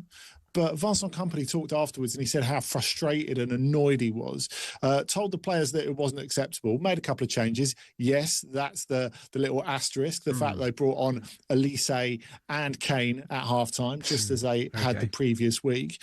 And then they unloaded on them and 3 substitutes scored. Jamal Musiala scored. Nicholas Jackson was the starter who scored. Of course, they confirmed before kickoff that he won't be staying there next season, that he will be going back to Chelsea if Chelsea can't shift him. And it was a really incredible effort, actually, because you think they didn't have to do this. You know, the fact is loads of teams would be taking it easy. And they responded in a way that said, look, we're really engaged with this season, even though this is a match that doesn't really matter because it's just statistical anecdote, really, because we've already won the league. We've already scored a record amount of goals. It just shows how locked in they are, I think. Yeah, momentum is important, though. They don't want to do, as Paul was referring to Pep earlier in the show, about, you know, how they'd come to a big game in the Champions League and not be up for it. So you can see why they... Can you see this not being the best game I was going to ask the same question. I'm so excited about this because it's a bit like those football matches that we build up because we got these 2 great sides going head to head, and they often don't deliver, do they? I'd be surprised if it didn't, though. I mean, it's funny. I was talking about this on Trans-Europe Express. Kevin Hatchard last night, who obviously watches a lot of German football, and he said to me, you know, if it's not a game that's like Inter Barcelona in the semi-finals last year, I'll be a bit disappointed. And that's kind of a high standard to set, but I see where he's coming from totally. It is the game that I think a lot of neutrals wish was the final. You know, people outside Arsenal fans, I suppose. Definitely. So PSG, how did they look? They played at the weekend. They didn't get the weekend off. That's what normally happens, isn't it? No, they've run out of requests to take the weekend off. They even had to play a game in hand in the week, which they did. They put their proper team out for that, and they made a lot of changes for the game Angers. I know you would have really liked our headline on the Ligue 1 section on TE last night, which was Angers Delight. One for the young uns. Thank you very much. Because they won their 3-0, and with Lens not taking maximum points, they came back from 3-0 down to draw at Brest on Friday night, but dropped a couple of points despite a brilliant goal in that by Alain Saint-Maximin. It means the lead is stretched to 6 points, and they've all but done the league now, which Lens have made an incredible effort of making competitive, but that's over for them now. And they've got a fully fit squad, or at least everyone's available to play in this game against Bayern. So it promises a lot. We see from your notes, I just want to talk about the Vuvuzelas made a return. I thought those things were gone forever, but how did that? Yeah, we hoped, didn't we? We hoped. He's got a job lot of Vuvuzelas after. Somebody's found him in the back of a garage after all these years. And you know what, Paul? I think the last place you would expect it to happen is in the very bourgeois French city of Lyon. That's what happened at the weekend. They had a 25th anniversary celebration for one of the supporters groups. And, of course, they were celebrating Lyon culture as well. Of course, the culinary capital, arguably, of Europe in the past 300, 400 years. And the Bocuse restaurants are really well known. Paul Bocuse himself passed away a couple of years ago, but still really well known. So they had their two head chefs come out and do a commemorative kickoff. Then they went on and beat Auxerre 3-2 to stay in third place. And when Roman Yaremchuk scored the opening goal, you could hear a load of vuvuzelas, and you're like, oh, flashback. Yeah. I thought I was over the 2010 World Cup. Yeah. So, I have no idea where they came from, but the noise was very notable. Hope they were confiscated as they left. We don't want that happening again. Lovely goal by Marcus Rashford the other day with Lamine Yamal out. There's all these muscle injuries for these players that we're frightened we're all going to miss in the World Cup potentially is worrying. Not altogether surprising, but what's the latest on Yamal? Are they hopeful he's going to be all right? Well, he's not going to play for the rest of the league season. That's for sure. I was at the game at Camp Nou last Wednesday when he took the penalty and injured himself taking it, much like Kevin De Bruyne did earlier in the season. It's something that Paulo Dybala had last season as well. And initially, I thought, is it part of the celebration? And then there were like 3 or 4 of his teammates doing the let's change over motion to the sideline, and it was clear it was something serious. But I think it tells you everything you need to know about the schedule of modern football. That I think probably the first thing I thought was, I might get a couple of weeks off. It's remarkable, really, the amount of football he's played at 18 years old. And you can't not lean on him because he's arguably the best player in the world. But it does make you wonder, like, what does the long term look like for Lamine Yamal? I would imagine he will be back for the World Cup. But how fit he'll be for it, I think, is the big question. I would imagine they'll probably use him quite sparingly during the first round, depending on what happens. Look, for Barcelona, it doesn't really matter. They won that game at Getafe, as you said, to go 11 points clear at the top of the league because Real Madrid didn't take maximum points. So in terms of Barcelona's season, it doesn't really matter. It matters for Spain from this point onwards. Also, it's worth underlining, as you said, what a good signing Marcus Rashford has been, because last summer when Deco, the sporting director, was asked, what do you want to go and get in this summer's transfer window? And want and are able to get, I think, are two separate things, even though Barcelona say they have a deeper transfer kitty this summer. But he said, I just want cover for Rafinha and Lamine Yamal. And it is proved to be something they really needed. And Rashford, going in, knowing what that role was, has contributed really, really well and really unselfishly whenever he's been needed. Yeah, it's been good. With Madrid, do they know who they're going to go for a manager? Because it's not going to be Arbeloa, is it? I'm presuming they're going to get a new manager. No. But it won't be. There's like been a load of suggestions. Pochettino, which I think is a terrible idea. Sebastian Hoeneß of Stuttgart, who's a great coach, who a lot of people across Europe are looking at. Stuttgart are confident of keeping him. And their sporting director, Fabian Wohlgemuth, said at the weekend, well, he knows what he's got there when he was asked about the Real Madrid rumour, pretty much saying, if you want a payday and you want to have the 2.5 best months of your life, but by all means go. But really, I think after what happened to Xabi Alonso, who's not just world recognised as such a great coach, but a high status coach and a high status person as well in terms of football. If the players are able to get rid of him, they're able to get rid of anyone. Yeah. So, I know Real Madrid is a big job, and a load of people will say, well, it's an opportunity you can't pass up, isn't it? I think it probably is at this point in time. And Mbappe's injured as well, isn't he? They've announced. He's not a bad one by the sound of it, but... Yeah, I think in terms of, again, the rest of Real Madrid season, it doesn't really matter because they've not really got anything to play for the rest of this season. I guess, like so many people saying, there's a big question mark over whether he plays in El Clasico. Surely he doesn't. If he's got like 10% of doubt over his physical condition, just don't play at the moment. Yeah. Really, the World Cup's got to be the main thing for him. And, I'm not saying he's going to fold his arms and refuse to play for Real Madrid, but surely there has to be some consultation between Real Madrid and the FFF, the French Federation now. We're out of time, but just very quickly, we thought the worst example of ill discipline at the weekend was Ederson in the Fenerbahce Galatasaray. Which was bad. We'll come on to that. But then the Real Zaragoza goalkeeper, Esteban Andrade, said, hold my beer, didn't he, Andy? Yeah, he did. I think what everyone's missed in this derby match between Huesca and Zaragoza, who are at the bottom of the the second tier in Spain, is that Andrade had already been sent off by the time he threw that punch at the Huesca player. Look, he was really contrite afterwards, and he said, look, I'll take any punishment that's coming. I don't know what I was doing. And he's on loan from Monterrey in Mexico, so that will basically be the end of his Zaragoza career. Really sad what's happened to Zaragoza. Of course, we remember them beating Arsenal in the Cup Winners' Cup in the 90s, and now heading into the third tier. And the third tier, it's not like, say, Leicester going down even, which obviously is a sporting catastrophe, but I mean, it's even worse, because if you're going down into the third tier in Spain, you're talking about loads of parallel divisions where winning the league doesn't necessarily guarantee you getting promoted.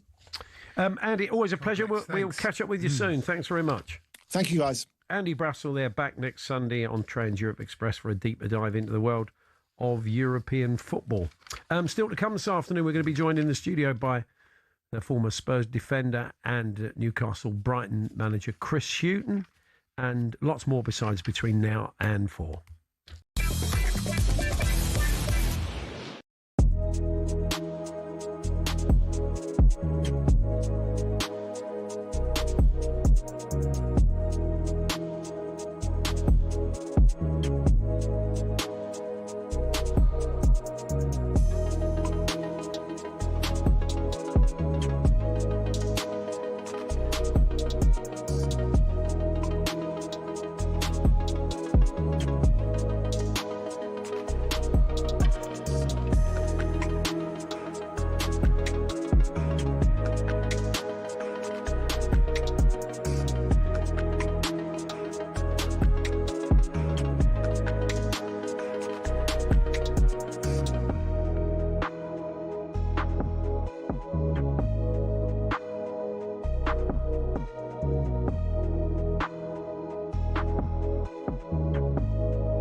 The big news is that Liam Rosenior has been sacked by Chelsea after 5 straight Premier League losses in which Chelsea didn't score a single goal. That's their worst record since 1912. Now, Chelsea would have preferred Rosenior to stay and be judged in years rather than weeks, but it simply wasn't possible. And as a consequence, a mid-season change is needed. Even though Rosenior only got the job in January, what I can tell you is that the players have already been informed. They were off today, and Callum McFarland will take charge of the team until the end of the season on an interim basis. And that includes the weekend's FA Cup semi-final against Leeds United at Wembley. And then Chelsea in the summer will do a thorough process to replace Rosenior, but they're going to take their time with that. So Rosenior sacked after that loss to Brighton, arguably Chelsea's worst performance in many, many years.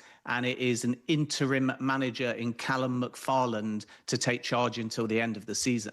Ben, firstly, well done on breaking the news. I'm looking at all the other media outlets. We've got it before everyone, so I really appreciate you telling talkSPORT first. Why the big change of heart? Because it wasn't that long ago the owners came out and almost confirmed the fact that they were going to stick with their manager, and they see him in that position for a long, long time. Why all of a sudden is it the change of heart? Is it the performance? Is it the result last night? It's a results-driven business, and I also think that there was an issue with the dressing room too. Obviously, Chelsea are really keen to show their respect for Liam Rosenior.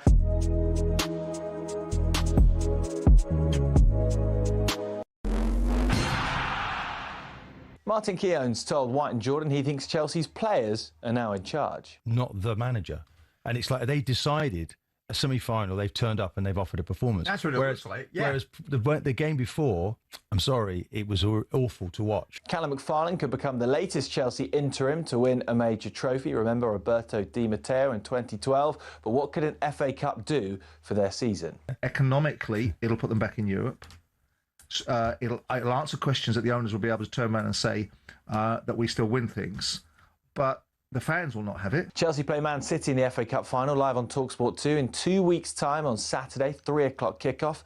Now, looking at that relegation battle, Harry Redknapp thinks it's squarely between West Ham and Spurs, two of his old teams. Leeds are playing well.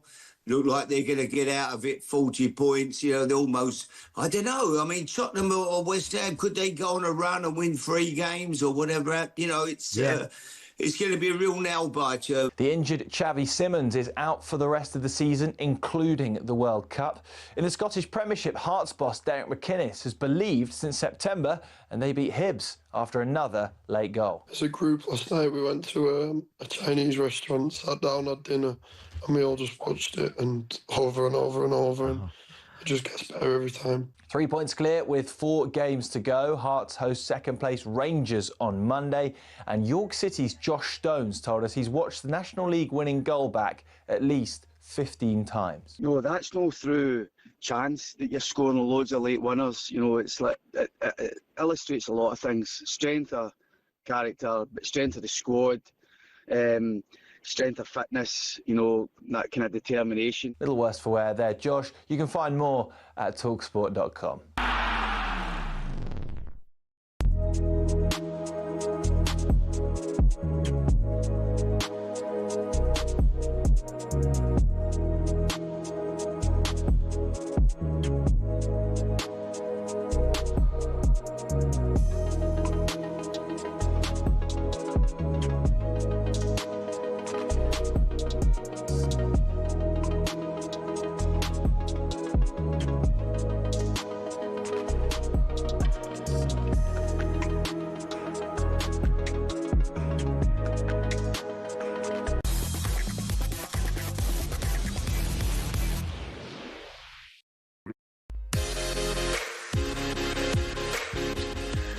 Paul Hawksbee and Andy Jacobs here on talkSPORT. 4 o'clock this afternoon, Andy Goldstein and Darren Bent will bring you Drive. And just when you thought you didn't need another fly-on-the-wall documentary about a Welsh club, along came Road to Europe, the Mike Harris story. You can watch it on Amazon Prime and Apple TV.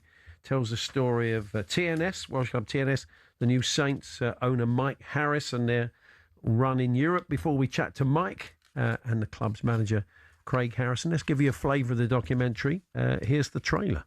There's this mischievous side to him. I'm so drunk. I got banned from my own football ground. Behave yourself. There's a serious business side to him. What do you mean you can't do it? The man is a straight up and down G. Make sausages? No. Bacon? No. That's a nice one of you with a mini skirt on it. Yeah, nice one.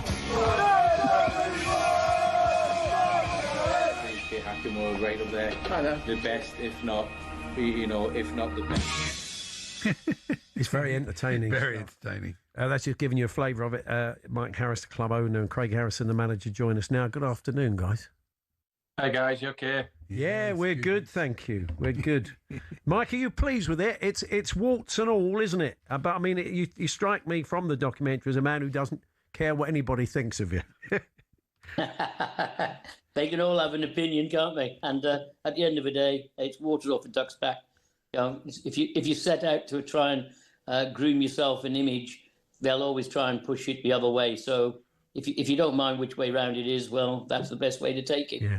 It seems like that you obviously were very successful in business, and that allowed you to do this with TNS. But you seem to really enjoy it. You seem to really enjoy being involved with a club and doing what you're doing. Absolutely.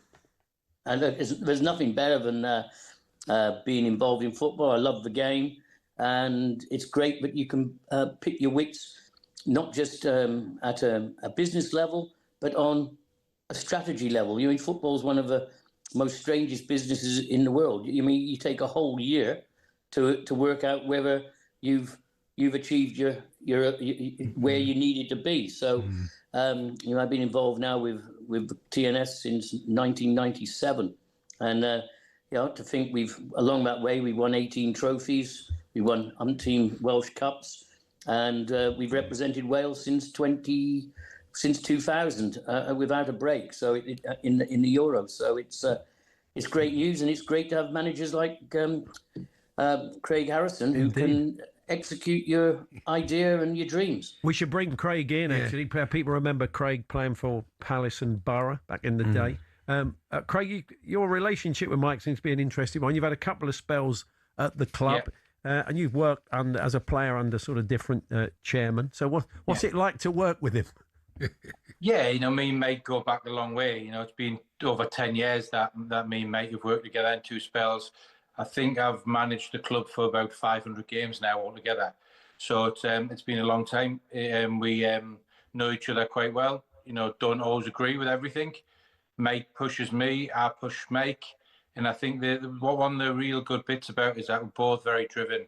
Mike's a very, very successful businessman. He wants his football club that he spends a lot of time and a lot of money to do well. And fortunately, he's given me the job of doing that. And as we stand right now, we've been very, very successful.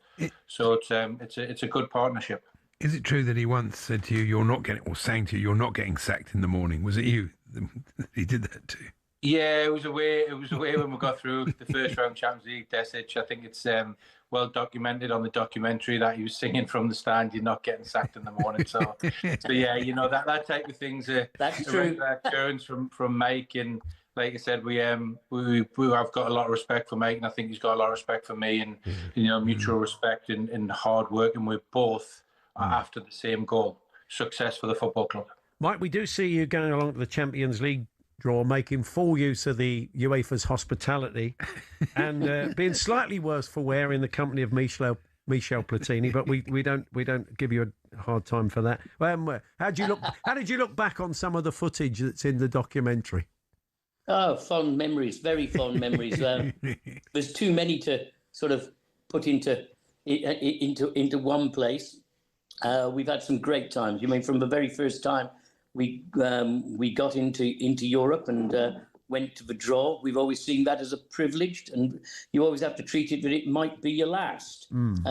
Fortunately enough, I've had 26 times to the draw in Geneva, and we've enjoyed all UEFA's hospitality, and particularly before they had fences and guards over the alcohol.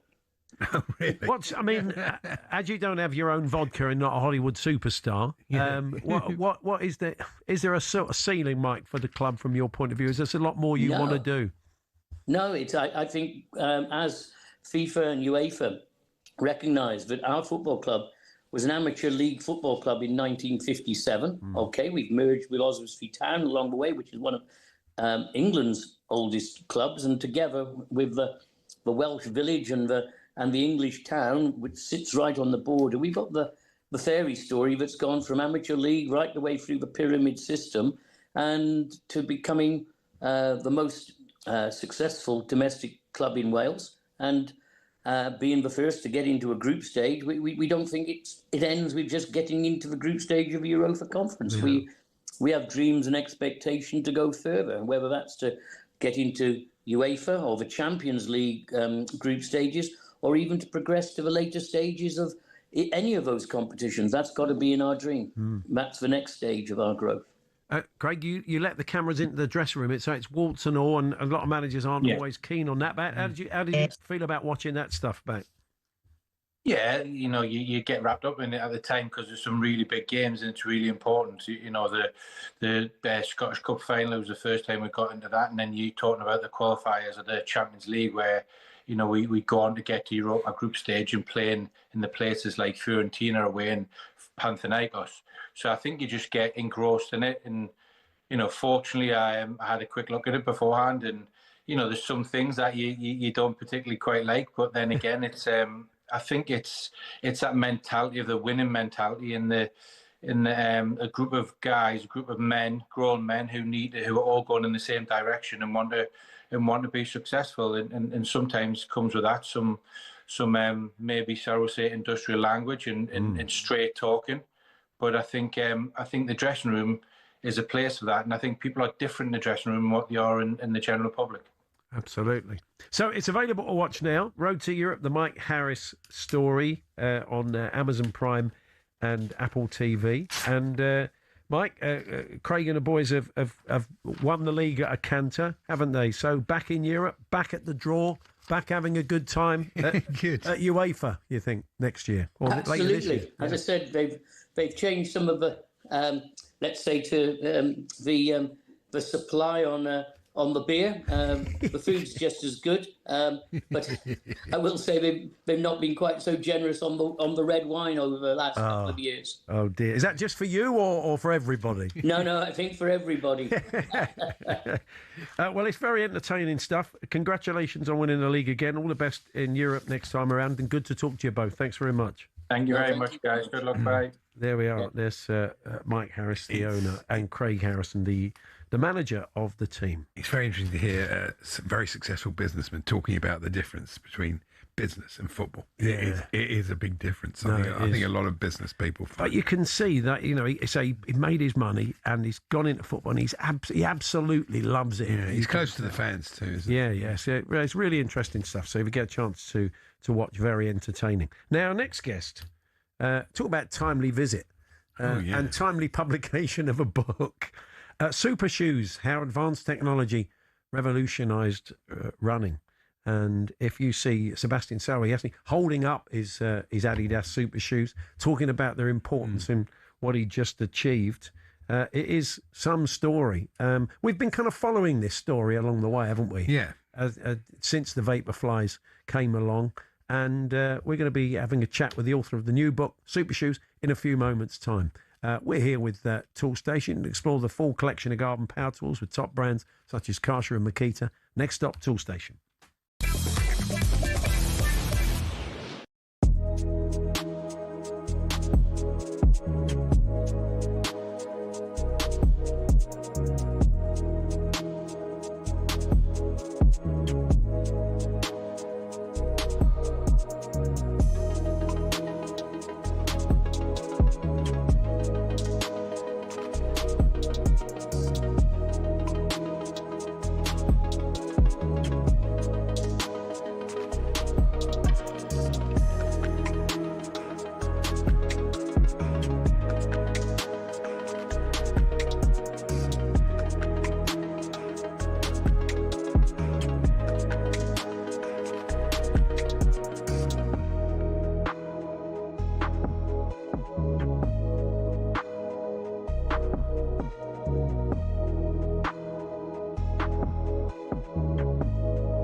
It's expensive as well, living in Paris, by the sounds of it, Emmanuel. It's expensive being Emanuel Petit, by the sounds of it as well. No, so happy to be Emanuel Petit, Oh, quite right. If I was not Emanuel Petit, I wish I would be. I could be Emanuel Petit. Honestly, my life is beautiful. Well, let's get into this. What do you like about him? Well, I always do what I like, I don't do things because I don't want to do it. And this is a luxury, especially nowadays. People would think, okay, with the money you earn, but I gave everything to my ex-wives. I had 3 divorces and I gave the half of it to the States too. So, but I'm still very happy. I try, every single morning when I wake up, I want to stay positive because life is beautiful. I know it's very difficult, but if you want things to change in your life, you have to be positive. This is my religion. Coming on this show often might change that. Well, I was going to say, if I have to come every single day with Simon, maybe I will change after a month. I'm positive. I was going to say, Emmanuel, you only do things in life that you want to do, and you're sitting beside him. It's a luxury, actually, because luxury. Most of the people, they don't have the choice to do it. Do you know when you won it? In '98, what was the culture like in that squad? The environment, Amazing. What was the mood? Who's your best pal in that squad? Patrick, Fabien. Olivia Moore! And they sent us a picture that made me feel so ashamed. We look like hoarders. Chris Marshall!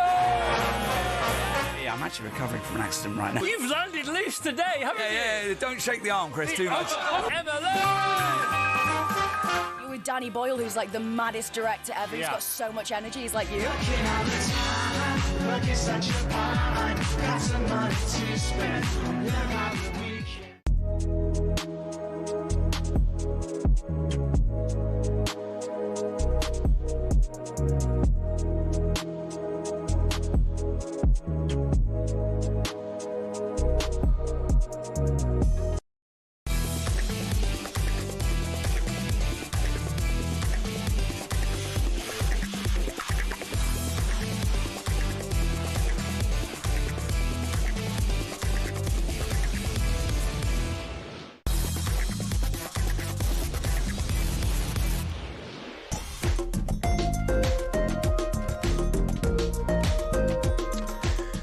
So, yeah, very timely publication of the book, Super Shoes, How Advanced Technology Revolutionised Running. The author is Liam Thom. Just before we chat to him, let's hear from Sebastian Sawe, the Kenyan who smashed the men's world record by winning the 2026 London Marathon. 1 hour, 59 minutes, 30 seconds. 2 men broke sub 2 hours, which is unbelievable. It really is. Sawe spoke to the media afterwards, said preparation was key to him breaking the record. I was ready today and I was well prepared for London Marathon, and for today results, I'm so happy because I had courage a lot to push. Even the pace was so fast and I was ready, so I was not bothered so much because I was ready for it and I was well prepared, and that's why the results of today came in. He was wearing the Adizero Adios Pro Evo 3s that went on sale this morning for $500. I would imagine they've sold pretty well. Good afternoon, Liam. Good to see you. Good to see you. Thank you for having me. Real pleasure. Yeah, it's say we've Is it all down to the shoes? Is it all about? I mean, you need to be. I mean, if Andy ran, you're not going to do sub 2 hours. Should we test it?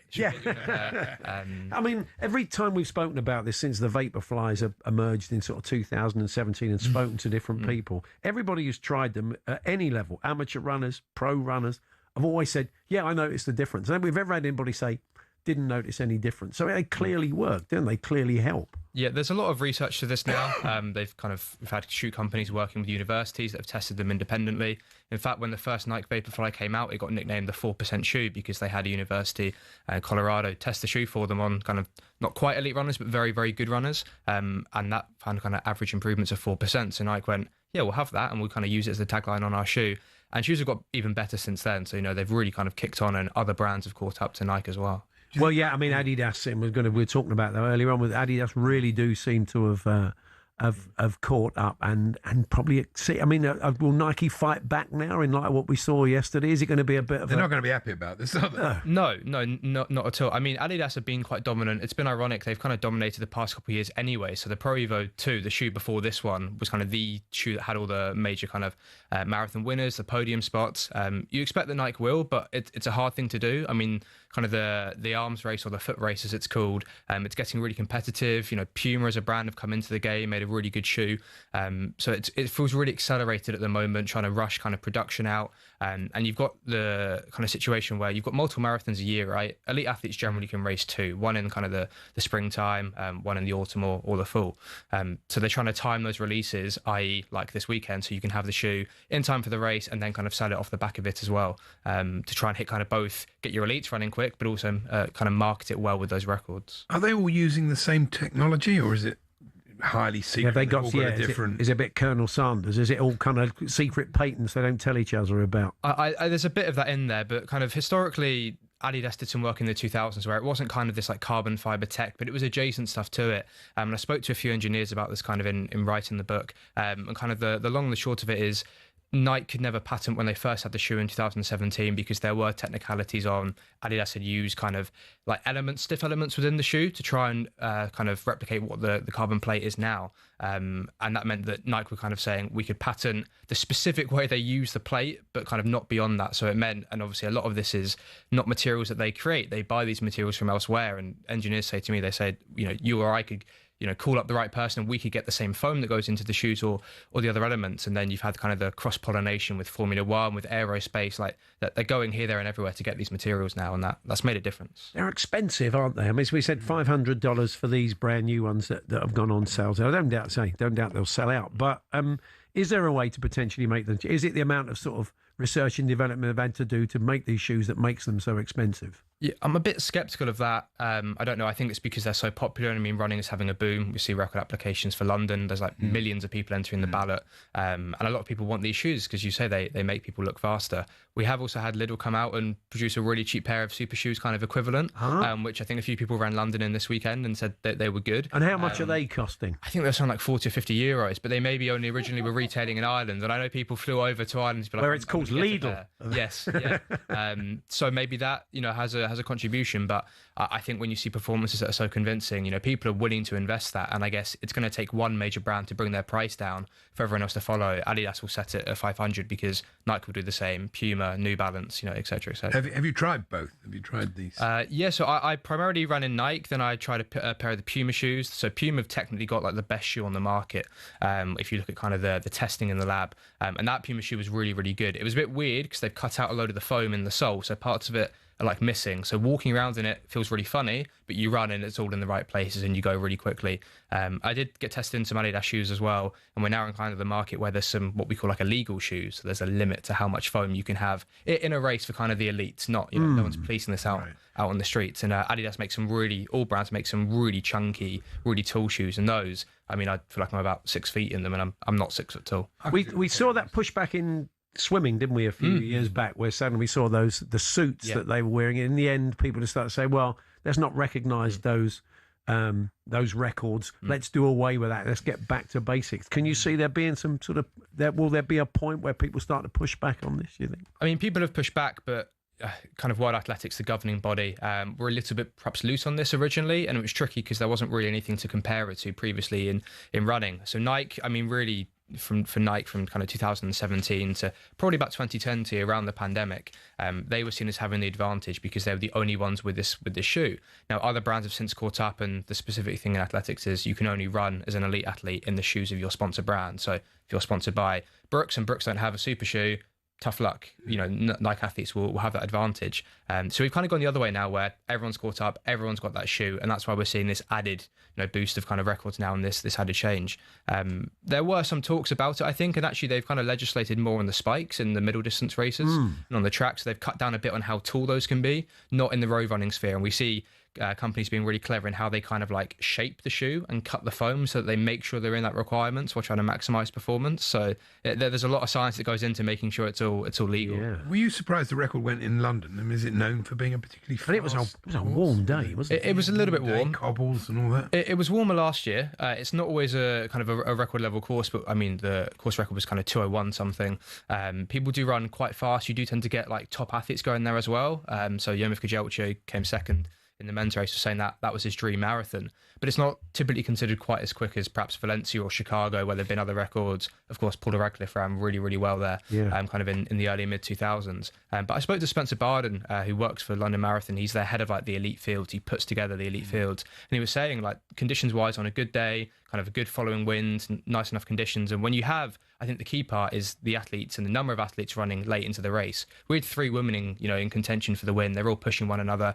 Kajelcha was there with Sebastian Sawe late into the race, and having someone pushing them, it forces them to speed up because their first focus is they just want to win the race. And that's what they kind of said afterwards was, push hard to win, and then the time is a bonus. It was historic stuff. Amazing to see. And best of luck with the book. As I said, you couldn't bring out a book very timely. A better time than that. Leon Tharm's book, Super Shoes, How Advanced Technology Revolutionised Running, is published by Pitch, and it is out now. Good to see you. Thanks for coming in. Thanks very much.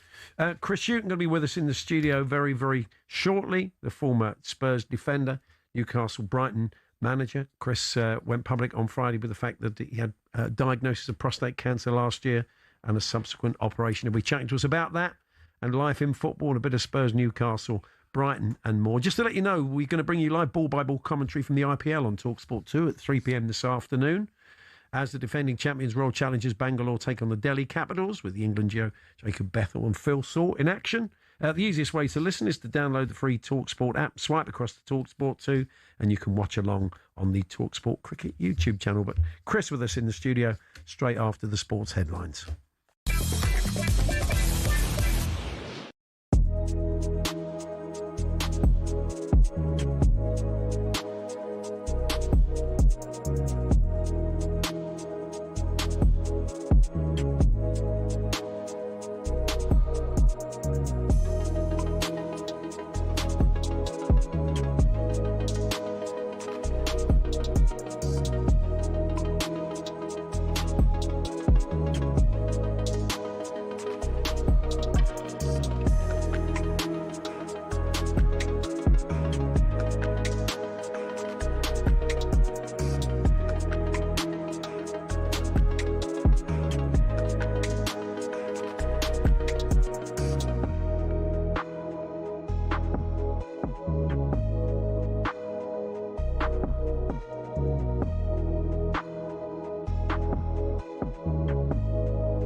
Hello, matey. What's happened? You all right?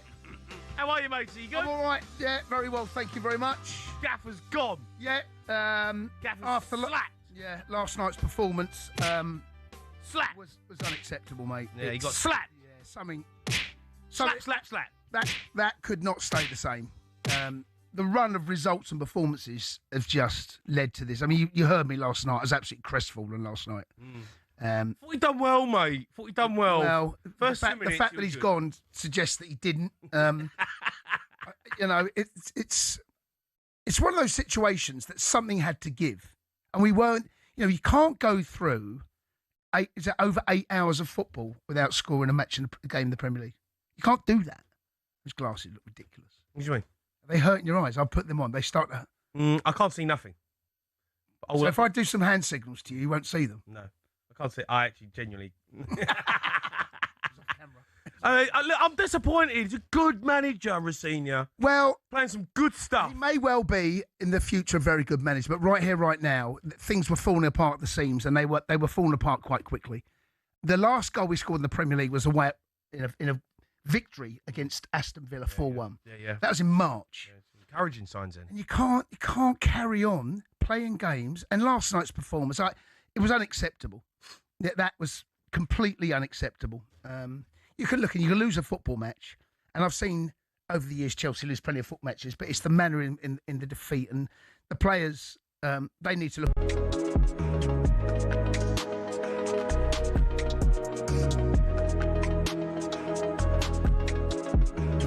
talkSPORT Sports Update, powered by the Nissan van range, helping business owners to work better and live better. Search Nissan vans or head to your local Nissan van centre. A very good afternoon. It's exactly 3 o'clock. With your sports headlines, I'm Amelia Beltrao. It's happening. It's signed. That's according to Turki Al-Sheikh on that highly anticipated bout between Tyson Fury and Anthony Joshua. AJ will have a tune-up fight on the 25th of July against Albania's Christian Prenga before the British heavyweights take on each other in November. Spencer Oliver is confident he'll come out on top in that warm-up bout, but you never know.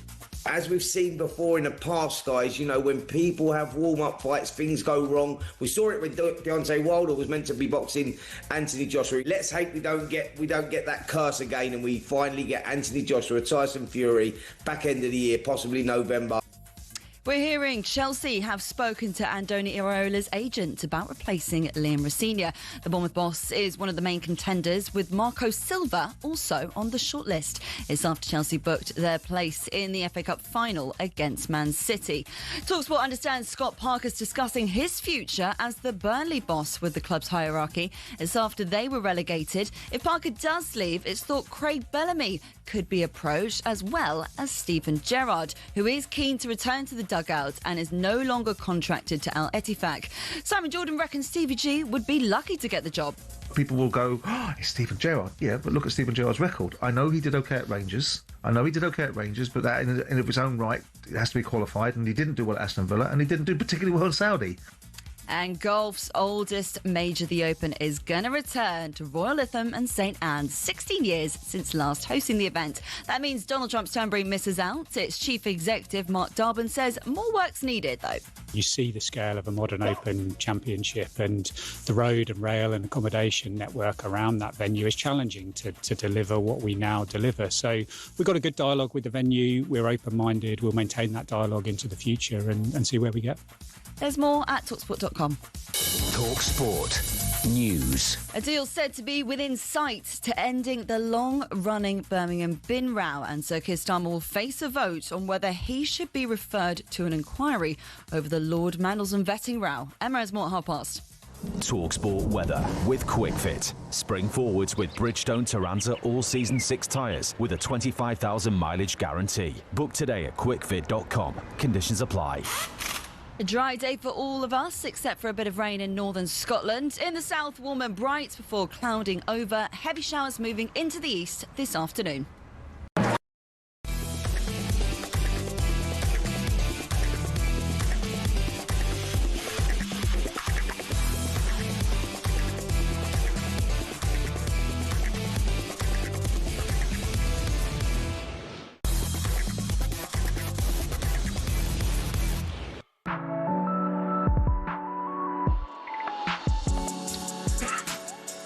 Good afternoon, Paul Hawksbee, Andy Jacobs here on talkSPORT. We'll look ahead to Manchester United, Brentford a little bit later on in the show. We'll also have another Paddy Power bet builder on that game for you. But before all of that... Excuse me. I do beg your pardon. We've been joined in the studio by the former Spurs defender and Brighton and Newcastle manager, Chris Hughton. Chris went public on Friday with a prostate cancer diagnosis of last year and a subsequent operation to remove his prostate. And it's good to see you, Chris. No, good to see both of you. I must admit, I'm feeling very good.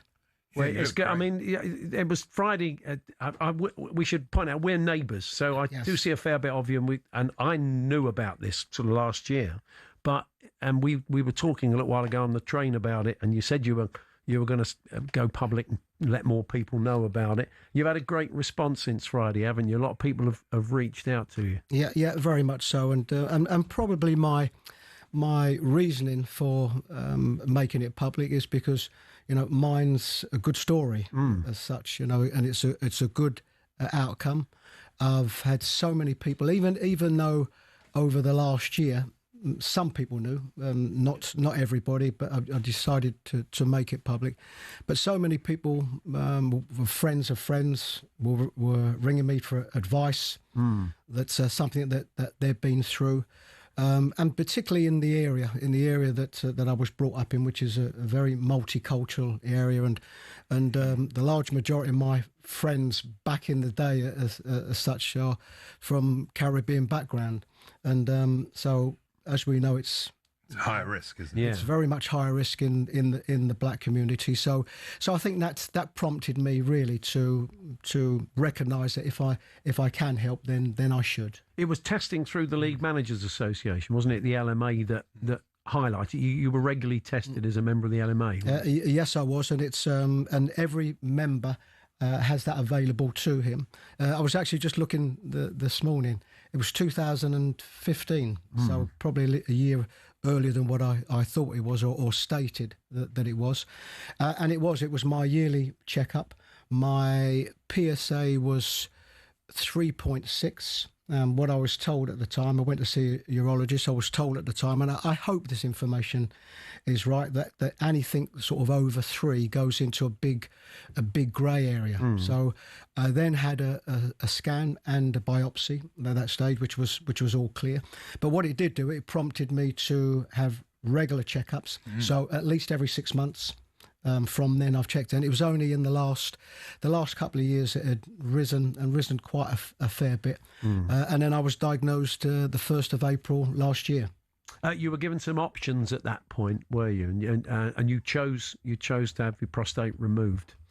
Yes, I think with and I must admit that the care and the advice that I had is very, very good, and that has been actually probably the common theme with most people that I've spoken to, that once it was determined that somebody had prostate cancer, then the advice generally that they've got was really good, and the specialists were on top of it. But I had the options of radiotherapy, hormone treatment, or to have my prostate removed, and it very, very quickly came to me that was by far the best option. I think where I was fortunate, even though my numbers within the prostate were quite high, it was very central.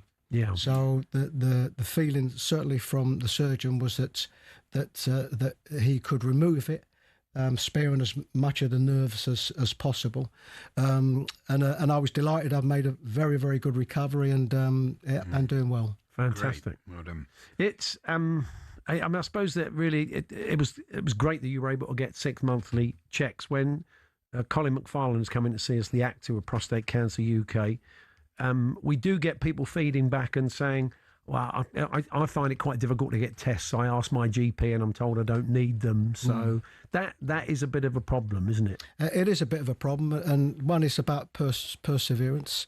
And I think until certain legislation is changed, that will always become difficult. But it's going on to the prostate cancer site and seeing what the risks are. Of course, we know the 3 categories: over 50, if you're black man or you have a family history. And they all come in in that category of course, higher risk. But it is about contacting your GP and looking for opportunities that you can. Yeah. Is it a problem that raised PSA doesn't always mean cancer, does it? That's one of the things I read recently. They're looking at a new way of testing this. I think that may eventually come in. Well, I think there will be, and I think the profile, I think it's higher than it's been. I think for many years, and of course technology changes. There is always that side of it that you can get a false reading, but I think it's the starting position, and the starting position is at first to get. Certainly, you've still got to be checked. You've got to be checked. Certainly, you would rather have a raised PSA level and it's not cancerous, than not have gone in the first place. No, absolutely. Now you've been performing a great service for us here at Talks. Well, you've been counselling Paul about Spurs.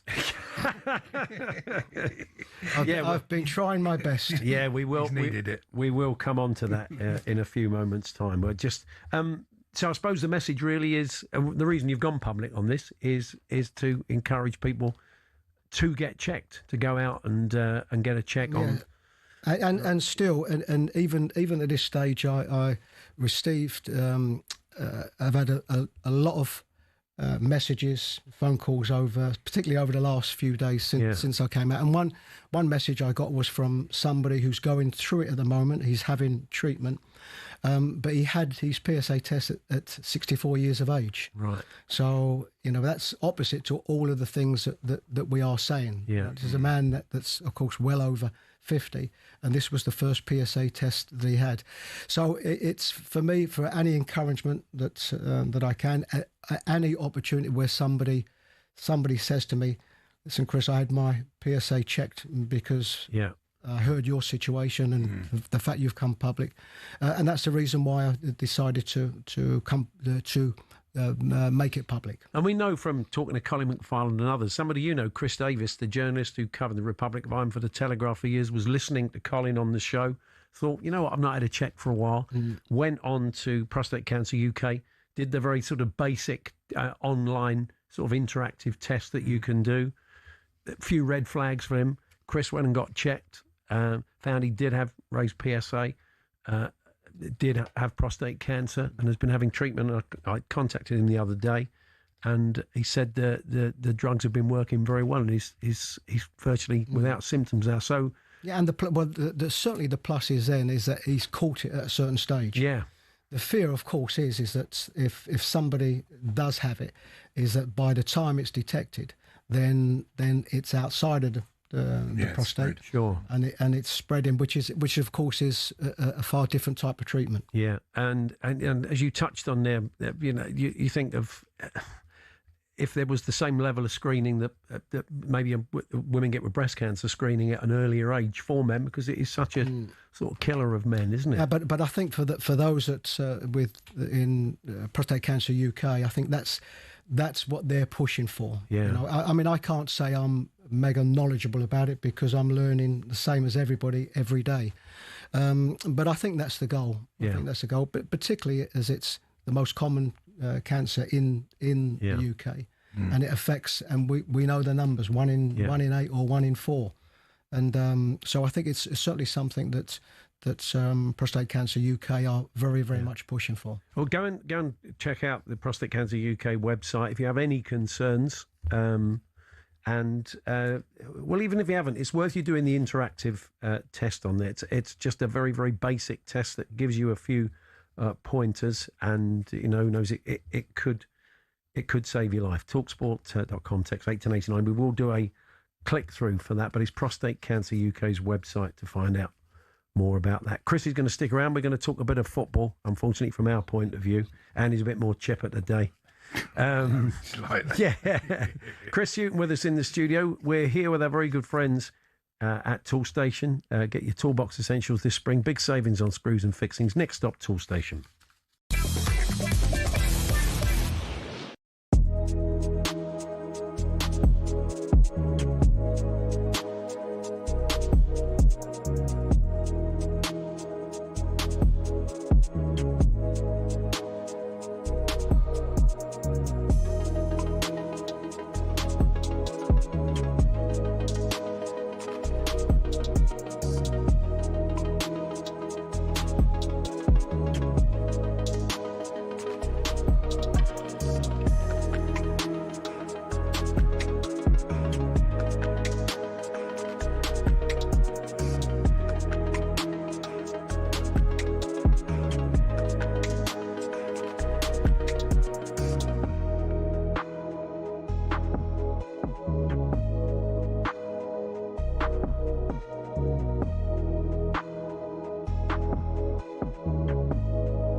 talkSPORT's Alex Crook has got some information about Enzo Maresca.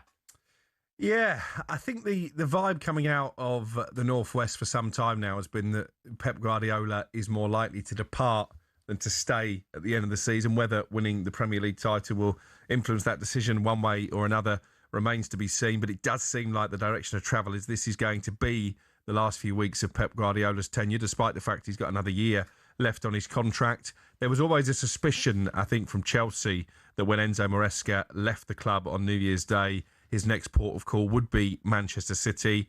talkSPORT understands Maresca very much the front runner. Should, as expected, Pep Guardiola. They sent us a picture that made me feel so ashamed. We look like hoarders. Chris Marshall!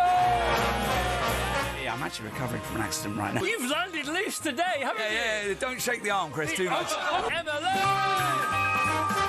You're with Danny Boyle, who's like the maddest director ever. He's got so much energy. He's like you.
We finally have a goal. Wolves 0, Tottenham 1. João Palhinha from close range. This could be a massive moment. The goal is given and Spurs are in front. Very happy for the result, for the spirit my players showed, but I think if we want to speak about football, the first 30 minutes we played very well.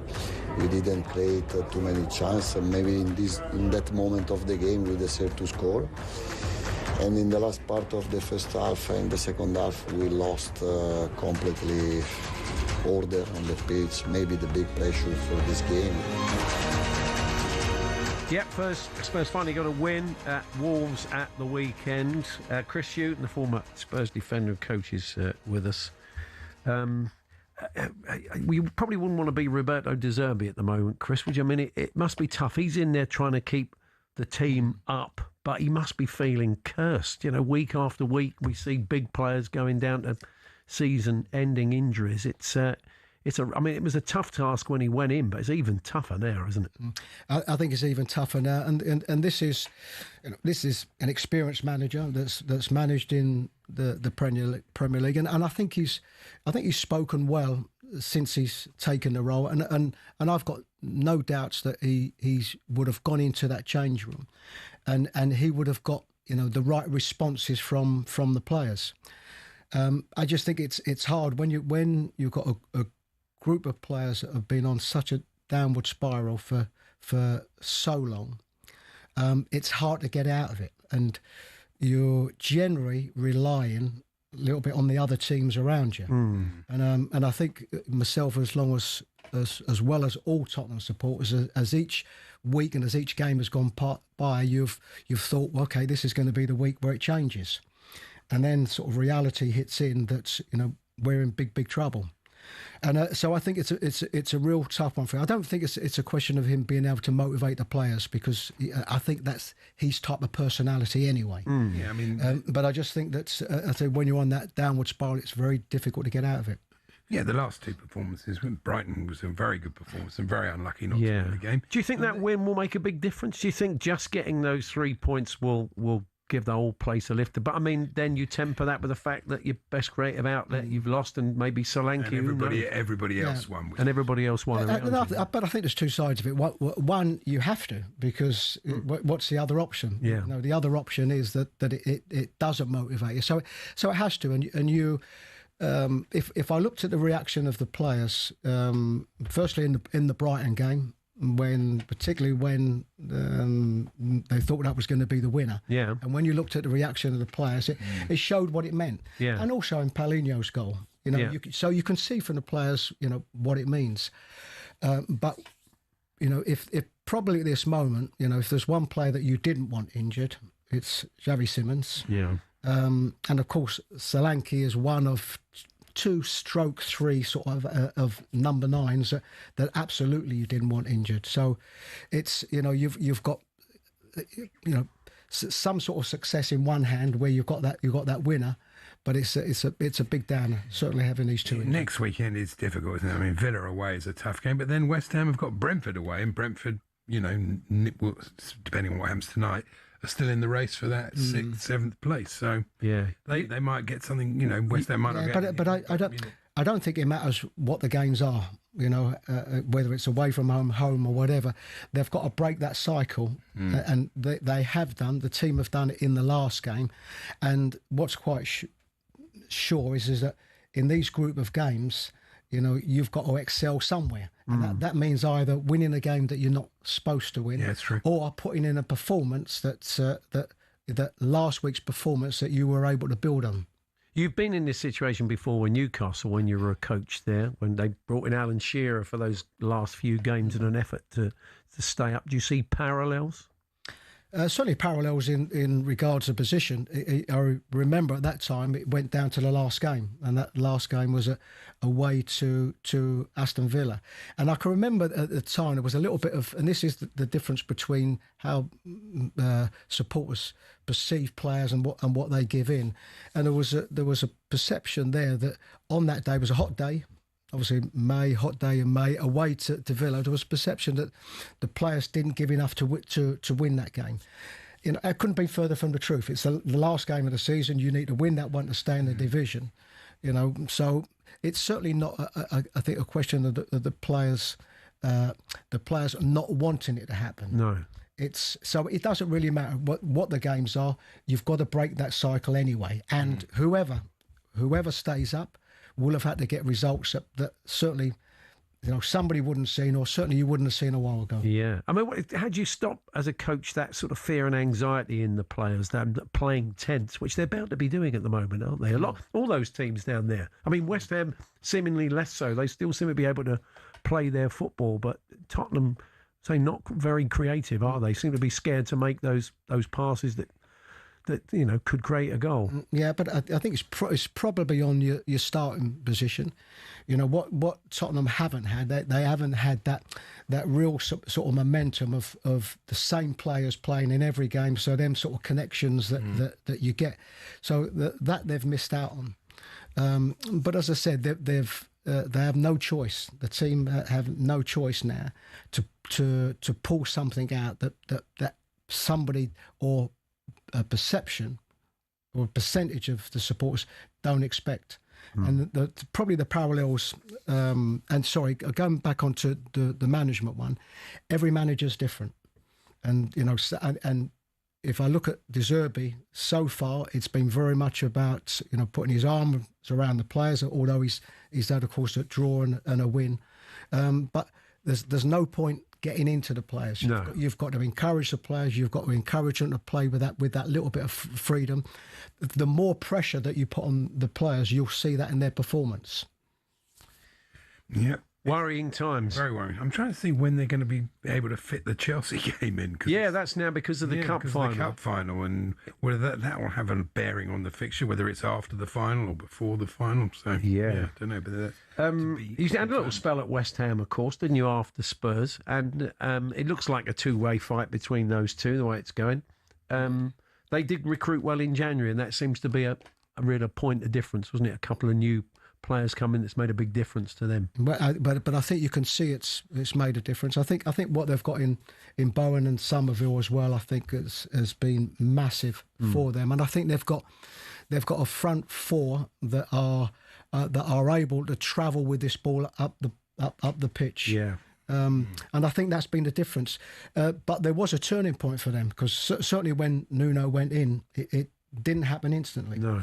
And there was a period of time where you looked and thought, well, I just can't see West Ham getting out. When they lost at Wolves in that terrible performance, you just thought, well, they're done. Yes, and I think most people felt that one. But there was that turning point. So I think that turning point was probably... Tottenham.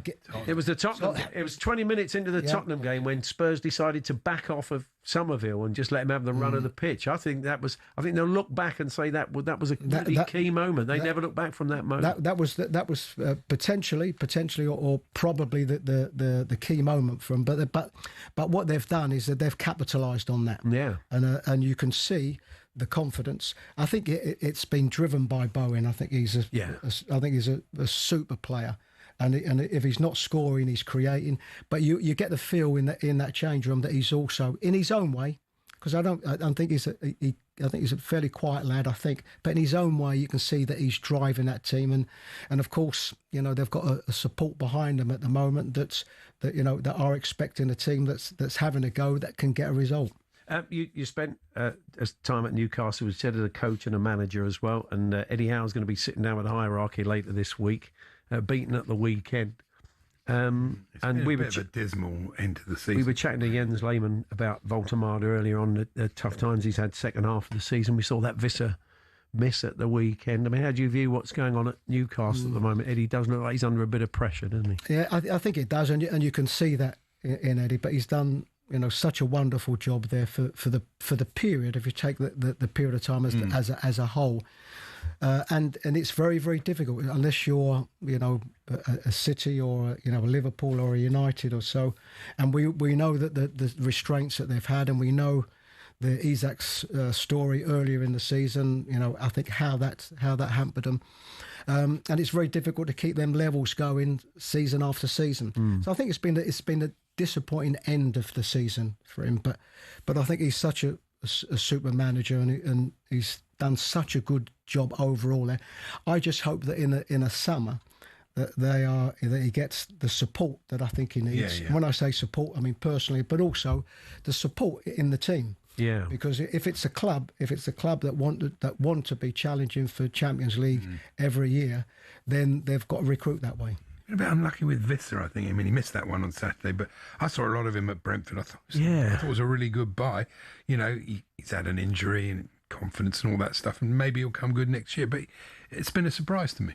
I think and you would have seen a lot of him, of course, at Brentford. I know your Chelsea leanings, but I know you also watch a lot of Brentford. I think it's just rhythm with him. I think he was injured at the start of the season. He hasn't been a consistent member of the team. He hasn't been a consistent starter. So I just think he just hasn't been able to get into that rhythm of the season. I don't think you can take away from him how good he was last season in that team. So I think it's just about adjusting, not being a regular sort of member of the team. But at the time when he went, I thought it was a really good buy for Newcastle, and I thought he'd play a major part. And just finally on Brighton, you had some good years there, and I'm sure you kind of keep an eye out for how they're doing. It continues to go well from a very well-run club, isn't it? Very well-run club. They've had huge success with, if I look at my time, I left in 2019, and they've had huge success from the coaches. And we've spoke about De Zerbi. I think De Zerbi was the one that pushed them into that sort of different level, obviously looking at Europe. And they're looking at the same again. Very, very well-run club. They've recruited well, they've sold. And I think what they have been able to do is that they've been able to go past that difficult period, because it wasn't so long ago that they were slipping the other way down. I find them quite annoying, to be honest. well, as a Chelsea supporter, I suppose you would. You've had some good players from them. Yeah, we have. You've paid for them, but you've had some very good players. Terrible results against them. Well, Chris, lovely to see you. good to see you in Thank you very good much, health as well. And a few people, including Jill and others, have said, thank you for going public, Chris. It does help a lot of other people. And I think that was really your intention, wasn't it? Absolutely. So I definitely go and check out the prostate cancer uk.org/risk. That's the way to log into the risk checker. It takes about 30 seconds, just a very basic test to give you a few signs, and maybe there's some things in there you think maybe isn't quite right, and you can explore them. But that's certainly the place to start. prostatecanceruk.org/risk. Thank you, Chris. I shall see you on the train or in Tesco's or something. We'll do the next interview on the train. Yeah.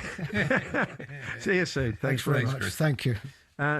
Lots more to come, including Angelina Kelly looking back on the weekend in WSL and the Champions League. And we're going to be looking ahead to Brentford at Manchester United tonight, live on talkSPORT from 7.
Darren Bent had his Sound Drive show earlier, suggested a left field option. I would go for someone in that type of concept that Jill Scott's talking about. Yeah. I would go for like Igor Thiago from Brentford. He's been above and beyond. He has been unbelievable. How many goals has he got? I think he's second on the Premier League list. He's got 21. I think he's second. Yeah, he's the first Brentford player to go to 21 Premier League goals, because Ivan Toney at 20, Visit at 20, and Mbeumo at 20. Unbelievable. Do you know what I mean? And Brentford are now on the cusp of Europe. I know they're 9th right now, but if you look at where they are in the table, I mean, they're only, 2 points over 6th. Igor Thiago, yeah, he's had a great season. Yes, he has. He has, and fair play to the lad. He's got himself in the Brazil squad, and he's a good player. Yep. Is that what we're talking about, though? Brentford player getting a player of the season? No, I can't agree with Benty, but he has done unbelievably well, and he's a bit of a throwback. I kind of hope a little bit that what we see with Haaland and Gabriel the other day, where there's that centre half against the centre forward, where you're going toe to toe, backing the players, and he's a little bit of a throwback. Those number 9s that we used to see in the Premier League, they don't exist anymore. They're tippy-tappy football. The game is all about scoring goals. If you score goals on a consistent basis, you're going to get the headlines, right? And he's doing both. He's doing both. But who are those number 9s? Like those, when I used to play, I used to play against, I played with Kerry Dixon, right, as a Chelsea fan, right? Proper number 9, old school number 9. Martin Keown's told White and Jordan he thinks Chelsea's players are now in charge. Not the manager. And it's like they decided a semi-final, they've turned up and they've offered a performance. That's what it looks like, yeah. Whereas the game before, I'm sorry, it was awful to watch. Callum McFarlane could become the latest Chelsea interim to win a major trophy. Remember Roberto Di Matteo in 2012. But what could an FA Cup do for their season? Economically, it'll put them back in Europe.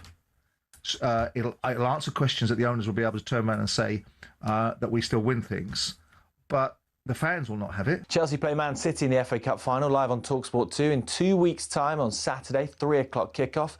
Now, looking at that relegation battle, Harry Redknapp thinks it's squarely between West Ham and Spurs, two of his old teams. Leeds are playing well. Look like they're going to get out of it 40 points. You know, they're almost, I don't know. I mean, Tottenham or West Ham, could they go on a run and win 3 games or whatever? You know, it's going to be a real nail-biter. The injured Xavi Simons is out for the rest of the season, including the World Cup.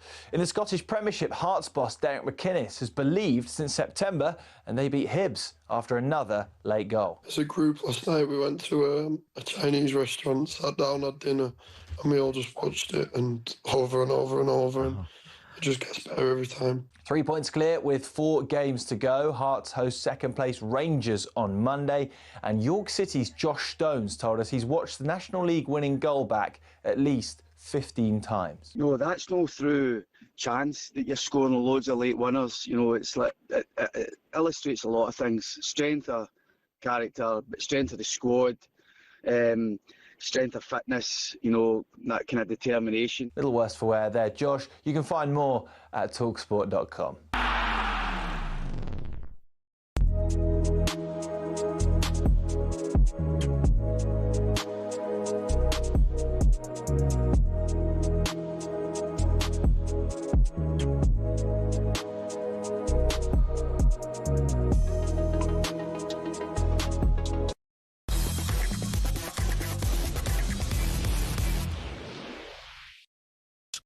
It's showtime on talkSPORT with BetMGM.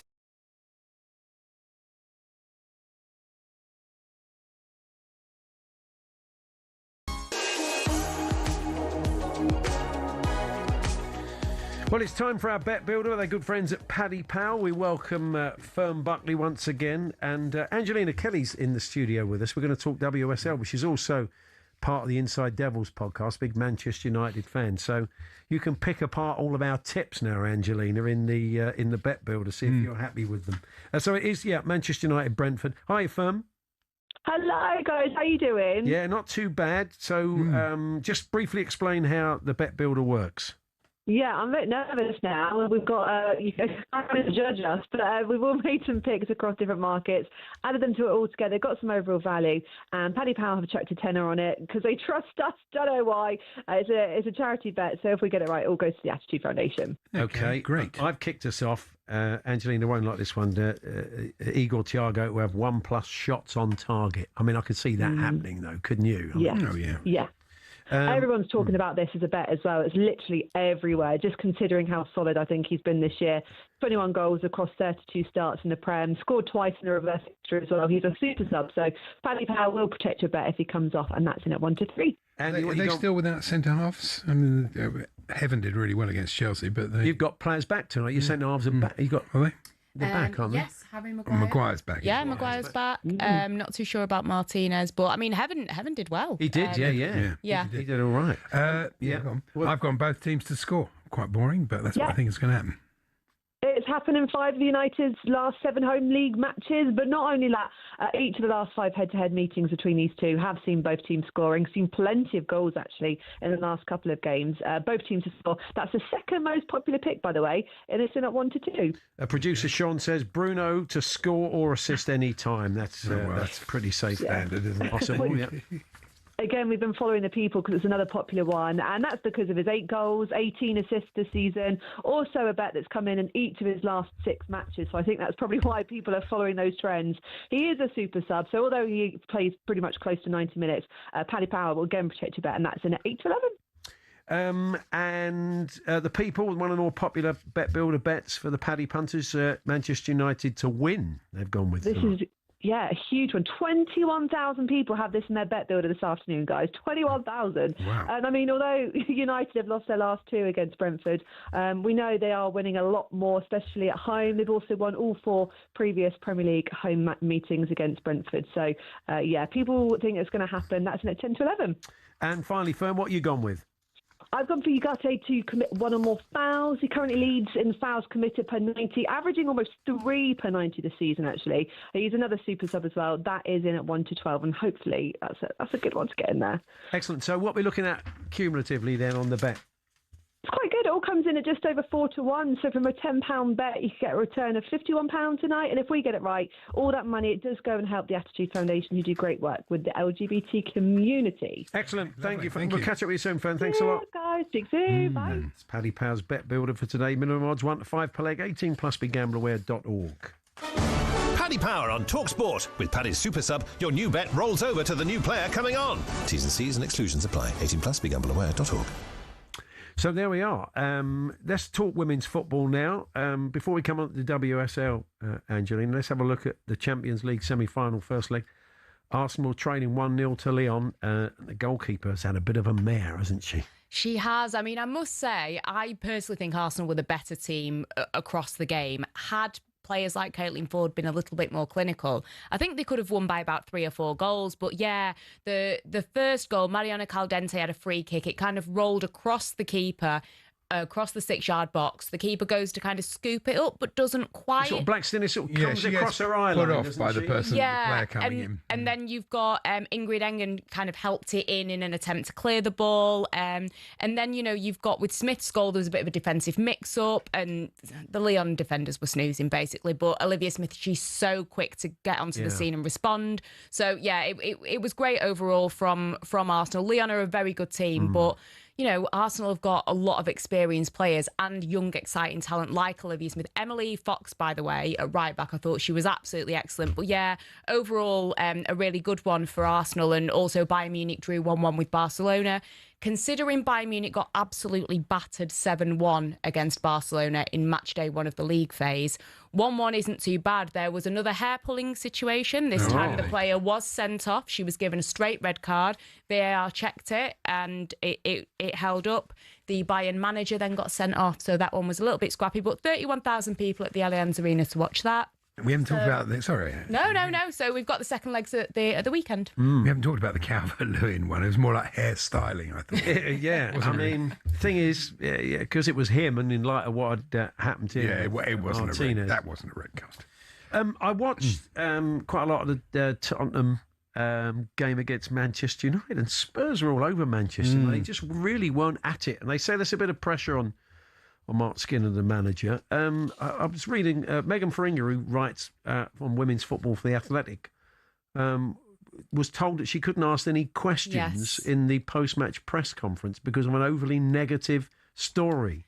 I mean, that's not a good look, is it, when you start to gag the press because you don't like what they're writing? I mean, I completely agree. Megan is a brilliant journalist, and I actually have read the article. I don't think, as somebody who works on women's football, as someone who is a Manchester United fan, I didn't think that it was that scathing about Manchester United. I thought it was quite honest. It was quite even-handed. It basically questioned if the team have stagnated. And since they won the FA Cup in the 23-24 season, Manchester United haven't really progressed. This has been the first year that they've been in the Champions League. Yes, they did get to the quarterfinals, but I think that she asked some really good questions in it. And I just think that the club shouldn't be so thin-skinned. I mean, if the men's team operated like that, I don't think Alex Crook would get a look in, would he? So I just think, and a lot of Manchester United fans aren't happy with Mark Skinner. I think it's reasonable enough to question what happens next. He's the longest-serving WSL manager in the league at the moment, but has he maybe taken them as far as he can? He talks about recruitment, not having enough players.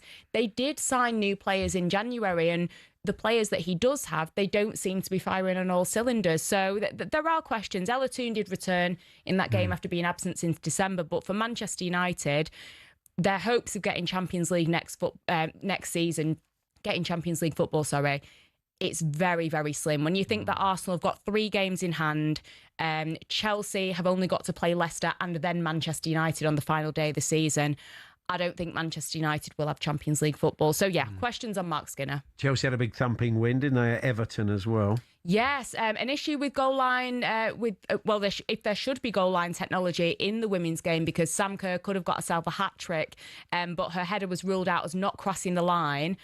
I don't know if anybody's seen it, but it definitely crossed the line, and there was a good bit of play acting from the Everton goalkeeper, but a lot of debate over that. Of course, it is separate to a VAR conversation, but having something like that it is important. And also, talking about Chelsea, there's a lot of reports of Bunny Shaw's future. Her contract is up in the summer. Chelsea reportedly will try to sign her. That's what they need. It would be like, I was trying to think of comparisons. It'd be like Andy Cole going from Newcastle to Manchester United in the 90s. It would be like if Erling Haaland right now went to Arsenal or Liverpool. I don't think but Shaw reportedly is being offered £1 million contract, more than double than what Sam Kerr is on at Chelsea.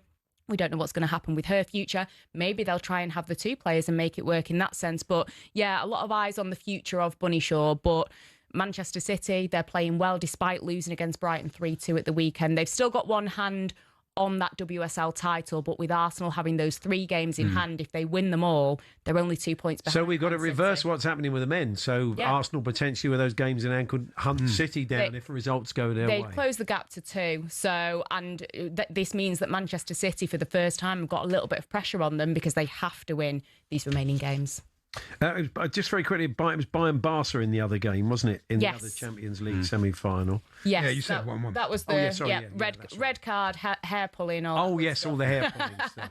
And look at the other standouts from the weekend. A big win for London City Lionesses. They beat poor old Leicester. It's not going well for them at the moment. No, it's not. I think it's about time that London City Lionesses, the amount of money that they spent, beat a team. They've beat bottom of the table. Grace Gaoro got her first goal. I mean, they spent about £1 million on her. So, I mean, I guess it's good that she's got a first goal. Maybe it's just been a difficult adjustment for her. But yeah, Leicester at the moment, they're edging closer to that relegation playoff. They will be playing 3rd place in the WSL 2 in that playoff, which is currently Crystal Palace. So, yeah, it's not been good for Leicester on a whole. And West Ham won, so they're pulling away from the bottom. They beat Liverpool, didn't they? Yeah, since they've brought in their new manager, it's been going overall pretty well that they've been able to pull away from the bottom, yeah. Angelina, thank you. We shall catch up with you. When's your next Inside Devils? You do one off the back of tonight's game, We are doing one tomorrow morning, early doors, straight after the Sports Journalism Awards tonight. Hopefully, Alex Crook will be in good form. Oh, yeah, good luck. Thank you very much. Have a good night. Thank you. Oh, yeah. Everybody will be a bit croaky, won't they? Yeah. So there we are. More on the WSL, of course, and more live games here on talkSPORT from the WSL over the coming weeks. But we're going to look ahead to the game between Brentford and Manchester United very, very short. Manchester United and Brentford very, very shortly. We're here at Tool Station. Get your toolbox essentials this spring with big savings on screws and fixings. Next stop, Tool Station.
You found the mask? Yeah, I found the mask.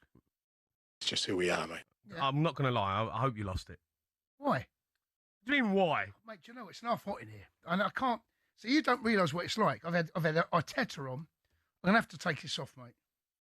Well, I can't. No? You what?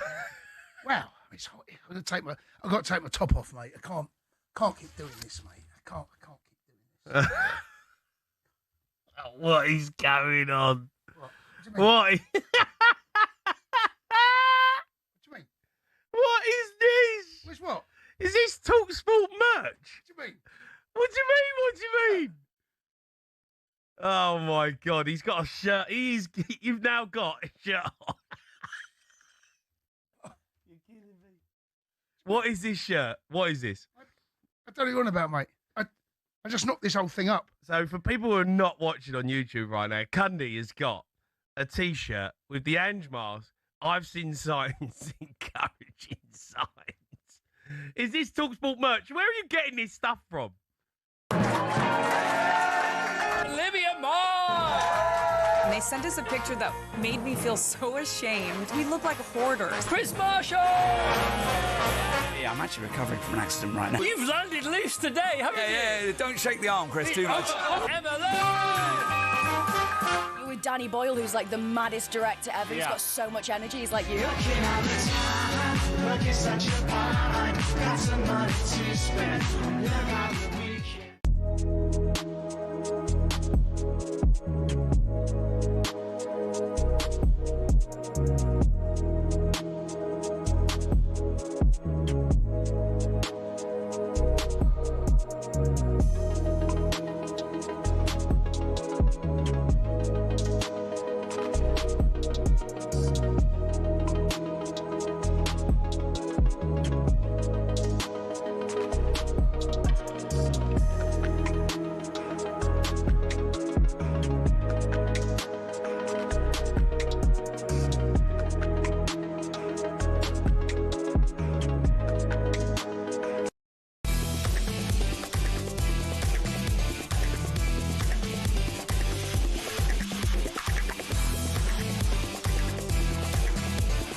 centre it goes, and it's fired into the net by Cunha, and it's 1-0 to Manchester United. Michael Carrick was in situ at the start of the season.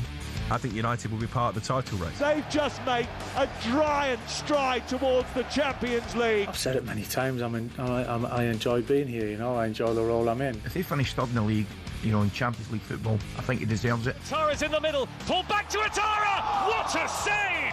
What a save by Leno! Honestly, it is balmy if you're a Brentford fan right now, because it's just excitingly ludicrous. Are you guys pinching this good chance that you could finish in a European spot? For Brentford, it is 5 straight league draws for the first time since 1957. I don't see any reason why we shouldn't embrace these games. Like I said, we've put ourselves into a decent position, and let's have a good go.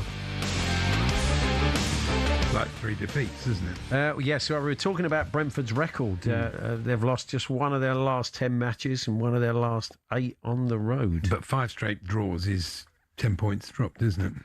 That's the thing. Still, they're up there and they're scrapping it out for the European places. Yeah, with a lot of clubs, you know, there's Brighton and Fulham and 1 or 2 around them Everton. drop points the other day.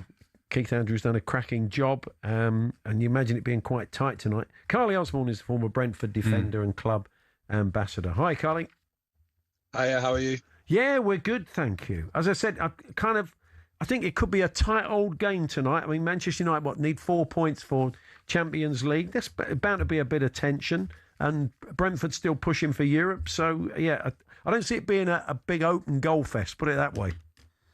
No, I think it will be tight, but I think both teams have still got, you know, something to fight for. So both teams will be wanting to get a result, and the games of past, to be fair, between the two have been good, and there has been some goals in them. So maybe they will tonight. No, if they win tonight, Brentford, they are back to 6th, leading by 1 point. So, I mean, it does look like the top 5 are well set. So everybody below is playing for 6th and 7th, aren't they? Yeah, and it's one of those where, you know, we've had a fantastic season and we're taking it game by game. But naturally, we want to keep progressing. We want to keep challenging as best as we can. So it makes, you know, this game even more special. It's basically 7 teams going for 2 places. Yeah, I know. I mean, that run of draws is a bit frustrating, isn't it? At the moment, Carly. I mean, I can imagine the manager and the players are a bit frustrated by it. Yeah, of course. Look, we always want to win every game we play in, but I think what's encouraging is we've been difficult to beat, even at times when we've maybe gone behind or whatever it may be. We've had that fighting spirit to get something from the game as well, and I think that's something that, you know, we can keep looking to build upon. But when you look at our season on a whole, it's been, you know, it's been a really good one. It's been a really positive one, and I think Keith Andrews has done a brilliant job. Oh, he has, no question about it. And you know, their recruitment continues to be great. I mean, Igor Thiago. Yeah. You know, where do they find these people from? They just seem to get a succession of, you know, from Ollie Watkins to Ivan Toney, Visser. Now this, you know, Waymo. Their recruitment is amazing. And that was with missing over half a season with an injury when he first came in. You wonder where much further down the road in his development, if that's at all possible, he could be without that happening to him when he first came to Brentford. Yeah, well, definitely. You know, he's been brilliant this year. He's scored goals, obviously, club's highest goal scorer this year. His performances, the way he's kind of led that front line has been magnificent. And you look at it and you think the way he's recovered and the way he's come back from such a difficult start to his Brentford career with that injury. And the way he's kind of given that faith as well back, you know, with the patience that the fans and the clubs had, is remarkable how he's answered. And I'm really pleased with kind of what he's done. I think he's a brilliant person, he's a brilliant player. He's a massive asset for Brentford, and he's someone that, you know, has been really, really good this season. I mean, he's also fighting for a place in the Brazilian side, isn't it? To go to the World Cup, so there's an extra reason for him to keep turning it on for the end of the season. Yeah, 100%. You know, he's had his first call up for Brazil now, which is fantastic, and he'll want to keep pushing to obviously, you know, sort of cement a place if he can in that squad. But what I love to see from him when he is playing is the passion that he has for the club. and the way that he wants to just give his best and give his all in every game that he plays. Yeah, his work rate's great. Utara had a bit of a sticky start, but he's also really come on in the second half of the season. He's an exciting player, I think. Yeah, he is a really exciting player, and again, another one who's had some fantastic moments this season. Another kind of asset to the club. And it's just important, like every player, the club just want to keep progressing. That's what we've been doing on the pitch. We've been doing the same off the pitch with the new stadium and all those types of things. So, the club just want to keep progressing, and it's exciting times. Yeah, I mean, you kind of look back on, you spent a good period there about how the club has progressed really since your days playing for them. Yeah, no, it has. It's really progressed, and it's wonderful to see and wonderful to still be part of in a different capacity. But it is, when you look at kind of what people have done at the club, and sort of that leadership and how that's sort of developed, and how they've kept the club progressing year upon year, on the pitch, off the pitch, and now sort of it looks like we'll be heading into the sixth season in the Premier League, which is incredible. So, it's, as I said, it's exciting times. We want to keep progressing. We want to keep pushing on, but we understand that, we need to do it in the right way, and that can take time. But, I don't think there'll be many Brentford fans at all, if any, that will be too upset with where we are and where the club is at this moment. No, absolutely not. Well, Carly, enjoy the game. Thanks very much. Thank you. Carly Osborne there, the former Brentford defender and club ambassador. That one, Manchester United, Brentford, all the build-up from 7 o'clock. And you'll have Adrian Durham, Sam Matterface, and Steve Bruce, former Manchester United skipper, as your commentary team. You can get your calls into the Sports Bar with Jamie O'Hara and Jason Cundy straight afterwards at 10. I can see it being 1 or maybe 2-1 Manchester United. Maybe a tight old game. Draw. You go for the draw. Okay, we'll reflect on that tomorrow amongst a bunch of other stuff. We'll have Champions League football to look forward to, and a big game in the Championship. We've got Saints Ipswich. I'm sure we'll be building up to that with Ian Danter and Scott Minto, your commentary team, on that one tomorrow night. But for now, thanks for listening. Have a good evening. And coming up next here on talkSPORT, Andy Goldstein and Darren Bent with Drive.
Cole Palmer, he hasn't turned up all season.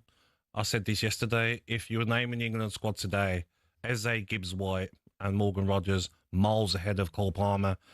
22 appearances this season in the Premier League, only 9 goals, 1 assist, and his last goal was the 4th of March against Aston Villa. He's not turned up. And when there's a game where a manager needs one of his top players against Brighton, he's in the stands. What did the physio who picked the team under Maresca say? You've got a 10% chance of getting injured, Cole. Take it easy against Brighton. Go and sit in the stand. Like, we come for the players like Cucurella, Enzo Fernandez, Garnacho maybe, but let's look closer to home as well. For me, Cole Palmer this season been a disappointment. Not just this season, actually. If you look at his form in the second half of last season, this is a decline that's been going on for a long time. He won the Club World Cup final single-handedly. He turned up for that. He turned the Conference League final on its head after half. What about in the Premier League, the second half of last season? Well, he played more games than anybody else, and he was certainly Chelsea's best player over the course of the season. This season, though, he's not been good enough. When you look at he's been struggling with a groin injury, and if you speak to Thomas Tuchel, he'll tell you that he couldn't run properly.